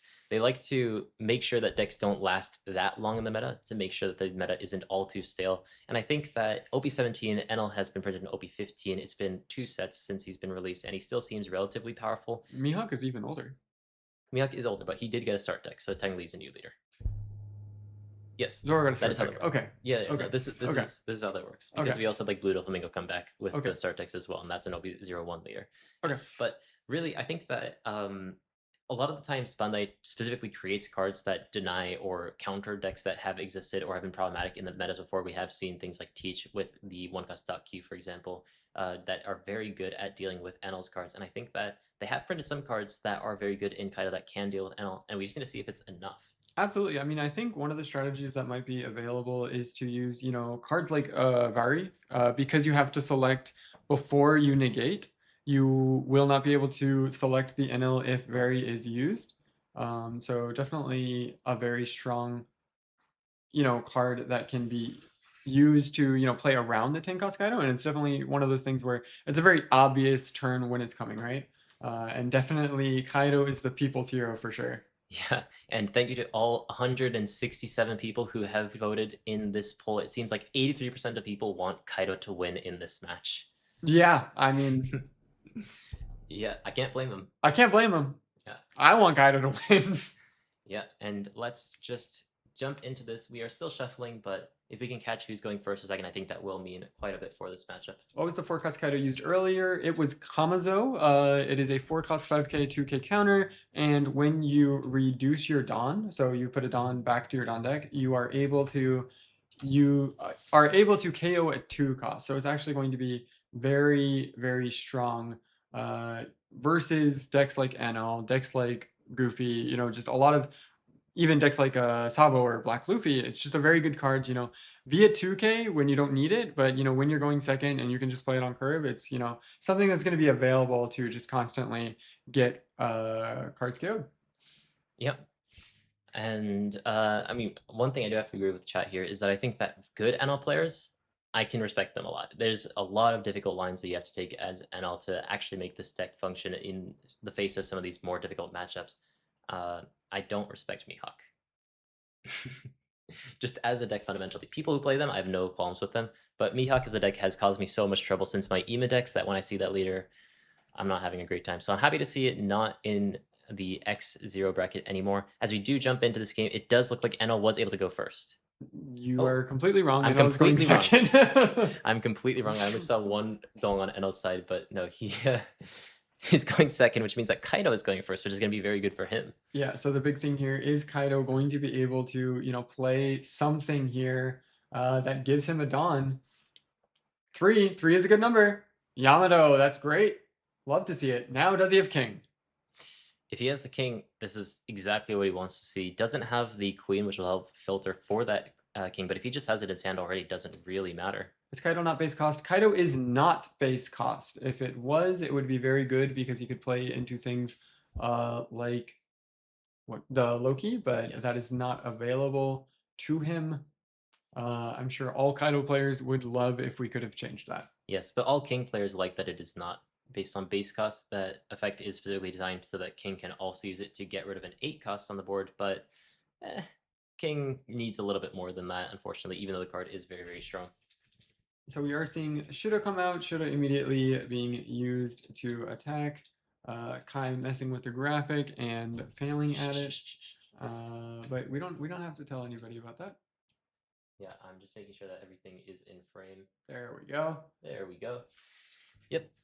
Okay, so immediately using the block from the Yamato 5K, that looks good. Is it going to be the 6 cost king? Absolute hero card. We are going to accelerate a Dawn. We're going to use that extra Dawn to even play a queen. Oh, a search. Still absolutely amazing. This is probably the 10 out of 10 curve so far from Kaido. It is beautiful right now from Kaido. And if he could chain this into a 10 cost, and this is exactly where he wants to be. He's going first. He has the triple ramp going into the 10 dong turn on what should be his 7 dong turn, meaning that Enel, though he will be able to play down a 6 cost Enel on this turn, as will be the snatch. Is that wow? That's a very expensive Enel That on is the a board. very expensive Enel on the board. Yeah, and think that Kaido was able to print out his cards for less than 20 cents. Yeah, Enel. That's a real king. That is a real king. That's an alt art. Yeah, That thing's going up in price. Yeah, but the new cards, thankfully, because this is a proxy allowed tournament, does mean that we are going to have a couple of proxies cards that you can also print out through Eggman's website. Once again, shout out to him for helping us organize this event. He is going to be able to get down that 6 cost NL, but if Kaido can respond with that negating and KOing Kaido, then it's going to be rough. Yeah, no, that would be extremely strong.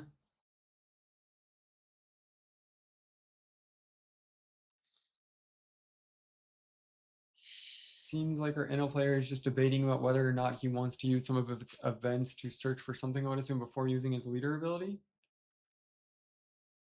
Yeah, starting with the swing at leader, and Kaido will just take it. Doesn't want to use his leader effect. Yeah, you can't use it on his leader anyways, but you don't want to use your leader effect in the early game as Kaido if you want to play down that 10 cost just to make sure you can actually go up to 10 dong. But Enel, still a very strong curve, plays down the 6 cost, plays a 1 cost that will act as an attacker on the turn after that as well. Absolutely. So we don't see the 10 cost. We do see Queen coming down, which means NL has dodged the biggest demon, if you will. Do we have a 9 cost? We still can use, though, the Kaido effect into -1 Dawn, use King to restand, and then play a 10 cost that way. It looks like that might be the play. Yeah, I mean, this helps him just search for another 10 costs here. And if he just re-ramps that dong with King's effect specifically, it gets the active dong first before the rest of dong, meaning that you will be able to ramp that dong active and play down a 10 cost still if he has it. I mean, if he has it, that definitely seems to be the play 10 out of 10 times. Does he have it? I mean, I think 10 cost something is coming. It's just what kind of 10 cost do we have? Yeah. Oh, no. He doesn't have a 10 cost at all. It's another queen. Yeah, going to be playing down the queen, but if as long as he has a 9 cost, he can still play it down, and there are some very solid 9 costs, whether it be the lead performer's 9 mom if he tends to run it, but he may not even run 9 mom given the fact that we've seen so many lead performers. Yeah, it is just going to be the lead performer, so not the ideal turn for sure, but I mean, definitely could be worse. It could be much worse. He still has 5 life, so I think he's still relatively happy. Does also have his leader effect online now, finally. We'll be able to -2k one of those characters, which makes those little poke attacks that NL has that much less scary. Oh, I'm sorry. He did use Very, it seems. That probably was the dice. Yes, he did use Very. We apologize for that. It's kind of hard to see sometimes. That was the little dice that we saw. So it was a Very. So he was dodging the 10 cost. So he might have just been opting not to play it in general.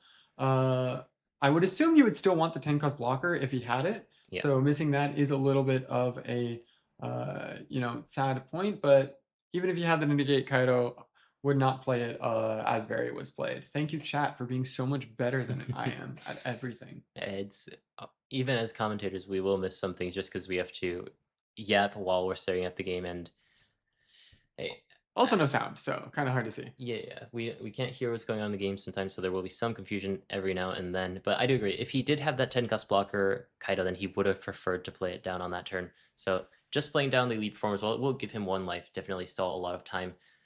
I mean, in the long run, he definitely would have preferred that blocker. Yeah, I think 10 cost blocker would have been better than elite performers 9 times out of 10. But still going to be strong, still going to have access to the 10 cost KO Kaido if it is in his hand and he just wasn't playing it because of the berry. Mhm. And I mean, 5 life versus NL at this point in the game, you're feeling pretty comfortable. Yeah, I'm surprised how comfortable he's feeling. Now, NL may have had a little bit of a slow start, but is going to use the Vaudi once again on the active NL. So, though maybe one of the characters will die, he does avoid the 10 cost Kaido to KO, negating and KOing one of the characters, while also just swing into the other one. That minus 2k actually matters a whole lot when your characters are so high in power. Absolutely. Is this the finals? It could be the finals. We are not sure. There is a down pair, so it could be the last round. It seemingly might be just because it is going to be Rocks versus Mihawk, and Mihawk is so far has seemed to be favored in that matchup, but of course it is not unwinnable by any means. So we will have to check out the other match as the game goes on. So it is going to be Lightning Dragon into the King after reducing it with the Ohm, and NL players, man, they're really good at the game. NL players are very good at the game. They see the game at a different dimension. These purple mirrors can be somewhat tricky, but thankfully, unlike a purple mirror like Roshnante versus NL, you don't have anything that interacts with the opponent's dome. Kaido, he just goes. He just gets the dome as gets the Tendong as fast as possible and just plays down his big stuff, and he will continue to do so on this turn. Yeah, so it looks like it is going to be a 10 cost. Which one is it going to be, though? It is going to be the KO Kaido going after the rested NL because Very is, of course, activated on to the other NL. And then just going to be a 5k. I wonder if he's going to use the reduction to try and take out his Ohm with his queens. Seemingly that is the play. Yeah, just going for the reduction, it seems, despite the fact he doesn't have that 10 cost block Kaido on the board quite yet, it is really nice to see, although he did get that early ramp with the queen into the king, he didn't find the 10 cost Kaido, which a lot of people are saying is instrumental to starting the game as Kaido. So really nice to see how in this game and also the game before, he's been able to make it work despite not seeing what is technically supposed to be his perfect curve. Yeah, it definitely seems like the 6 cost king is kind of acting as a replacement, being able to use that queen with the reduction from the leader to take out the ohms. It definitely seems, even though he, hasn't had the perfect curve, if you will, still seemingly very comfortable so far in this matchup. NL down to 2 life, Kaido full of cards, full of life, big board. What more could you ask for? What more could you ask for but another negate Kaido, honestly? I mean, seemingly pretty good card. Yeah, and still at 4 life until this point in a deck that can just keep healing, that 4 life fall is going to be huge, especially considering that he's going to be able to use his leader effect every single turn, not only on his turn, but the opponent's as well. So, honestly, I mean, I don't blame the NL for using the body the turn before. By doing that, he was able to avoid both NLs dying, but being in a situation where you have to worry about your NLs dying is really not a thing that you're used to as NL in general. Absolutely. I mean, if he ended up not using the very on the active NL, he would have lost that. And then because of the leader effect, and we have big characters like the lead performers, you might even have to be, playing around Jack, which could reduce it further, and then be another attack into that NL. There's just so many things you have to be thinking about as the NL player in this matchup. Definitely feels like the NL knows the matchup very well. It just doesn't seem like a good matchup in general. Yeah, so far it really hasn't been NL being able to find any sort of aggression, even if he has those sorts of power reduction tools that NL is notorious for, whether it be the Gamma Knife or the Divine Departure. It would be very difficult to get rid of some of these characters as they're so large, and also that King, regardless if you defend, regardless if you KO it through effects or through combat, it's just going to stick onto the board if you trash or if you return one dome. Yeah, absolutely. I mean, even without it's not 9 cut check, it is going to be the lead performers right now. So yeah, I mean, trying to protect the rested NL because of things like the Jack, because of the fact that King is there and you're going to be able to get another active Dawn, even minimum, it's going to be 12k into your 8k NL. That's a lot to protect. It's 3 cards out of hand minimum. And then we can't even account for things like the Jack that could have come out after lead performers being another attack and another reduction. It's just a very hard matchup in general, I feel. Yeah, I mean, I thought that maybe the aggression of Enel might be enough just swinging 6 over and over again, but hey, I mean, negating one of those with that leader effect every single turn is adding up quite a bit. Now down to 3 life, but I can easily recover it at any point as Enel. And He's we, going gambling. It's crazy that Kaido even has that many cards in his hand. yeah, definitely very rare for Kaido to, have 7 cards in hand, but going to be very effective for sure, no matter what deck you're playing. Divine Departure, and I could not quite see I the think other that one. was the. Oh, did you just trust the top 2 cards? Yeah. Might have been. Okay. Yeah, I mean, Divine Departure, though, is somewhat significant. He does have that other Tenka's Kaido on the board, which will turn your bricks into 1k counters, so it does help out a little bit there. But in the case that you don't have that card, this deck does tend to just have a ton of bricks in their hand. So having that Divine Departure, not only for the power reduction, but just for the counter effect as well, can be very nice, as Enel is just going to swing for another 6k at leader. Yes, and I believe it's going to reduce the king again. Hopefully going to be able to jam bolt dragon, lightning dragon, that king again as well. I mean, I think also a little bit of a pain point for NL so far has been he is going second in a matchup that, you really need to go first in just because of Kaido's power being so much stronger going first. Like just thinking about how the game plays out, if Kaido ends up going first, he is able to immediately answer the NL. But if you end up going second, there is no way to answer the NL. So you will always have 2 NLs immediately, which means he could have ended up using berries on both of the NLs and been a little bit safer. And it looks like we got a siren because the ambulance is coming for our NL player. Yeah, the ambulance here for Enel, as he did unfortunately go second in this matchup and wasn't able to really keep up as Kaido has successfully been able to pull that negate Kaido to get rid of one of the Enels on the board. Still, I mean, Enel, he's developing his board. He is spreading out, getting Kaido down to 2 life. But every single time that it comes back to Kaido's turn, you have to wonder what he's going to end up playing out because every single card that he plays is so scary. Absolutely. So going to be a 7k and another, just cleaning up his hand, going to be playing down that queen, uh, discarding a king for the draw. Yeah, this card's so good. Not only is it a ramp tool, like it is technically speaking worse at ramping than Onigashima, but just having 1k counter and also the filtering ability is so nice in a deck that has so few actual natural searchers. Absolutely. So going to be reducing the Ohm, I would guess, just so that he has more attacks with his queens that are already on the field. And then in 5k into, I would assume the leader, just because the Ohm is seemingly free. Yeah, and that is going to be the play. Reducing the Ohm, making sure that your queens are going to continue to be effective and go after the leader. Yeah, I mean, very powerful play right now, and that he still has. Oh no, does he not have lead performance anymore? Yeah, he doesn't at this point. But is going to play down the 10 cost mom, which is one of the most terrifying Oh cards. no. So this is actually one thing worth mentioning is that it reduces the opponent's base power, not current power, which means that this NL, although it will become 0 power, because the effect itself, or the card itself, has the effect of giving the character plus 2,000 power, this character is 2,000 power right now rather than 0. It doesn't make a huge difference. Yes, I mean, it's still. Actually, it does make a huge difference because the queens are no longer going to be able to attack into it. Um, There's going to be 12k power into that NL, I would assume. We still have the king effect to be able to try and attack into the NL if you would so like, but is opting not to do so, effectively using that Lin Lin just as, an additional heal for the turn.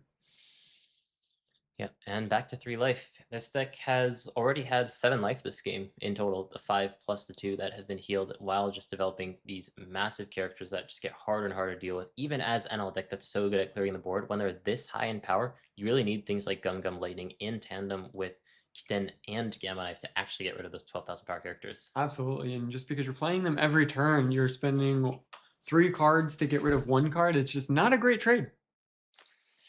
Yeah, no, it's really not great considering that those 12,000 power characters can also heal, for example. So, I mean, it feels like if NL ever tries to play the control game that he is so used to, then he just slowly runs out of resources in his hand. Much harder to do this into a ramp deck than a deck like Black Yellow Teach, for example, that plays his big characters but on curve. I don't know, Kaido's looking pretty good right now. Kaido's looking extremely good right now. Man, this is throwing a wrench in my plans for Flame Fruit because this deck is looking really powerful right now. He told me before the tournament that he would be taking it home, and He's taking it home. he is taking it home right now. This could potentially be the final game. We do have one more X0 person in this tournament, but depending on the result against the we have X0 person against the X1 person. If he ends up losing that match, then this will be the last game. But if he ends up winning, we will have one more game, and that would guarantee one of these decks against Rocks if it goes up against that point. If it goes up to that point. Yeah, so of course the other game is still going on, so no update there yet. We will, of course, try to update you as soon as we know the results of the other game as well, just because it is so important to be seeing if we have another round today in this tournament. Starting off with just a simple Satori attack into the Queen, taking that out. Now we're attaching a Dawn, and we're going for a Divine Departure into the Kaido, I would assume. Yeah, this is the only way that you can actually get enough power reduction to really deal with these characters. One Gamma Knife would still make those 7,000 power. So the Divine Departure coming out. Divine Departure plus Kitten and using an L-Tor to get rid of the Mum. Is he going to actually able to get rid of the Kaido as well? Oh. What an absolute gamer. He's going for it. Yeah, the leader effect just slamming all of the Dong onto that character that he protected the turn before. And now just going to try to swing into the Kaido to clear these characters despite being 12,000 power. Now, it's still not impossible for Kaido to actually protect this, but that Riplaw the turn before, taking out not only the Divine Departure, but also the Usohachi, is a lot of counter lost. Yeah, so it's going to be 5 Dawn attached, I think, plus 1, so 6 Dawn plus 16k into the Kaido, need 5k counter, and it's not that much because of leader ability. You only need 3k, right? Yeah, Divine Departure. I don't know how much he's attacking for. I'm sure the math was right. I trust these players. Yeah, I trust the players that they understand that the math was right. He does counter out. He saves the Kaido. That's the important part. Yeah, the 16,000 power And we swing. got an update from Eggman. Down paired lost. This is the finals. This is the finals of the first iKailaCup. It could be Purple Kaido taking it home, as Rox has unfortunately lost in the down pair against Green Mihawk. Green Mihawk fighting for his life to try to get into that top 4 for those packs, as well as the cute little points that you can redeem for some small things like a trip to Japan. Yeah, I mean, just a small free trip to Japan. Just a little free trip to Japan, no visa included. Yeah, little tiny, hopefully you get a visa trip to Japan. Yeah, and so that means that we have a purple mirror in the finals. The deck, honestly, the color that people have been discrediting the most, people talking about red ace, green Mihawk, blue rocks, black and yellow Linlin. But people have not been talking about purple. But here it is in the finals, purple Enel against Kaido. He has protected that Kaido, so you will be able to hold on to it until the next turn, and that king is going to be as immovable as ever. Yeah, I mean, definitely Enel, also one of those decks that, has kind of been discounted so far, but making it all the way to the finals and trying to come out of this seemingly very hard matchup. Yeah, so just immediately ramping back to 10. Only 9 active Dawn, though. King, an incredibly strong card. You don't need a visa necessarily. It depends on where you are from. Most people can just get in on a visitor visa, but it's a disclaimer. Yeah, I think once you get to like 280 points, you can start to think about that sort of thing. Yeah. But yeah, just starting the turn off and just doing his best to keep chipping away at Enel's board here. Though Enel did have a very powerful turn before, Kaido was able to hold on to his 10 cost Kaido onto the board, so that is going to be a 12,000 power attack into, I believe, an 8,000 power Enel after the power reduction from leader. Yes. So 2k, 1k, it seems like there's a little bit of discussion. Yep, he gives the final 2k. Yep, the Elthor that can give any Enel plus 2,000 power. Just making sure that that is the case. Yeah, the alt arts for the Mamaragon and the Elthor do look a little bit alike for sure, so definitely understand having a little bit of confusion there. I mean, King attacking into it probably could take it out, but it seems he's just going for leader, as it's only a 7k attack. Yep, just going to keep going for it, which means that Enel, we don't know his hand size, but slowly but surely being chipped away as Kaido has the ability to heal. But oh, there's the 9 Mom, which we weren't sure if he was running. You mean lead performers? Is that lead performers? That's lead Okay, that performers. looked like 9 Mom to me. But that's going to be the lead performers Immediately heal into one, a and then queen. that queen, not going to do all too much here, but when we saw the banish do something crazy the turn before, but still, getting rid of that pudding attack is one less attack that he has to worry about on this next turn from Enel. So if Enel wants to go for lethal here, he's going to need a whole lot of Shoulda. Yeah, I mean, I don't think it's realistic that he could ever go for lethal when he gains a life and doesn't have access to that pudding. Just not enough attacks, even if you're minusing your heart out. Definitely seems very difficult right now, doesn't it? Man, this Kaido deck. This Kaido deck, man. This Kaido deck's doing some crazy things. It feels like Enel, I mean, he's been playing a pretty strong card. He played 2 6-cost Enels in a row. Also had the body to make sure that they wouldn't die immediately to that 10-cost negation from the Kaido. But still, isn't enough right now. Just able to consistently clear his board. The power reduction, hitting into them with very large attacks, and using the removal for the rest of them is just so powerful. And that is going to be the Reiju coming out, which usually would be comboed with something like Gamma Knife, is going to use it, but the power is so high right now, he might just be looking to reduce the power of that Kaido and just swing into it really big. Yeah, I think it's probably just a big swing with the NL angle, try to get something off the field. But, it feels like it's just a bit of triage without actually, furthering his game plan. It doesn't feel like there's much progression going on, and his life is slowly dwindling down. Yeah, at the very least, if this Kaido disappears with this attack, which oh, I I'd be would surprised if it didn't. Guess But it does, but you never know. yeah, it does disappear. At least this next attack does go into leader, so you're making a little bit of progress there, as you can't use your leader effect on this attack. Is going to take that. Thankfully, there isn't any sort of crazy trigger that this deck can run aside from Aside from searching. Yeah, it's about to say, just searching. There is also an event that minuses 1 dong to draw 2 cards, but that can sometimes trip you up, especially when you are keeping control of the amount of dong they have on your field, preparing for the next turn. A lot of people are choosing not to run that card, but is going to search, and I think just picked up a big Kaido there. Yeah, so definitely seems very strong. Seemed like Blocker Kaido was the pickup from the search. But I mean, we do just have, a big banish beater and a lot of Dawn. So I think first things first, we're going to see if this is able to just get through. Yeah, I mean, the banish was devastating in the last game that we saw against Mihawk, where it got rid of a Luna. That trigger would have rested any character on the opponent's board and potentially would have stopped lethal. But banish goes through. It is only a pink, so no counter lost, but he does just have a 17k attack. Yeah, there is thankfully one blocker on the board. Oh, he's just going for the blocker Kaido. Yeah, I very guess interesting. just Oh yeah, because he has the yeah. he has the Reiju, so trying to play it safe. Yeah, he could, technically speaking, with his leader effect, reduce the power of Reiju down to 5,000 power, and then use Mamaragon to rest it. Some nice power-based reduction combos that you can do there. But going for the safer combo, just dropping down the 10 cost Kaido first, as if you are going to use your leader effect, you do want to do it before you, or you want to play down the Kaido before you use your leader effect. So going for this play and just waiting for 9k with the 2 dome that he gets back through that Kaido effect. Yeah, I mean, still has 2 life. Is going to end up getting the blocker out. That's rough. It's not looking good. It is not looking great for Enel right now. His board just isn't sticking. Any board that he plays down is either obliterated or he's forced to use as a blocker. And although Kaido is down to 2 life now, there's a huge blocker on the board that Enel cannot realistically Mamaragon without investing so much dome. Yeah, it's just one of those, even if you're able to Mamaragon it down, how are you actually going to be able to go for the lethal play? I mean, something like Divine Departure into Mamaragon is probably his best chance.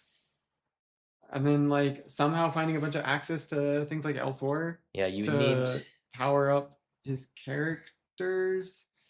Yeah, because right now that pudding attack basically doesn't mean anything if you swing for anything 6k or less. So I believe that is 5 don't attach is going to be going for the 7k to at least force later effect plus 1 more card. Kaido does not even want to give it up, taking the free block off of that 10 cost Kaido. Now going for a bunch of reduction. It could be something like his last Dawn being a shoulda. Yeah, and just going for reduction on all of it, trying to find the attacks that way, trying to find lethal any way he can. Definitely some very creative play, putting out the L Thors. I mean, he definitely knows he doesn't have another turn, right? So Yes. I really like this play. I think whether or not he wins, I think he's definitely playing all of his outs. Yeah, and interestingly, both of the 1K from the Elthor goes to his leader, so it's going to be another 7K, touching all of the Dong to his Shura that has Rush. I believe that's But a 7,000, or is yes, that... but Yeah. leader ability 1K is going to be enough to stop it. The 10K attack, of course, goes through, Yeah. but it is not going to be enough. Kaido, the premier ramp control deck of the format, and he just gets through with his last attack. Kaido is the very first winner of the iKailaCup. Great job, Akuma.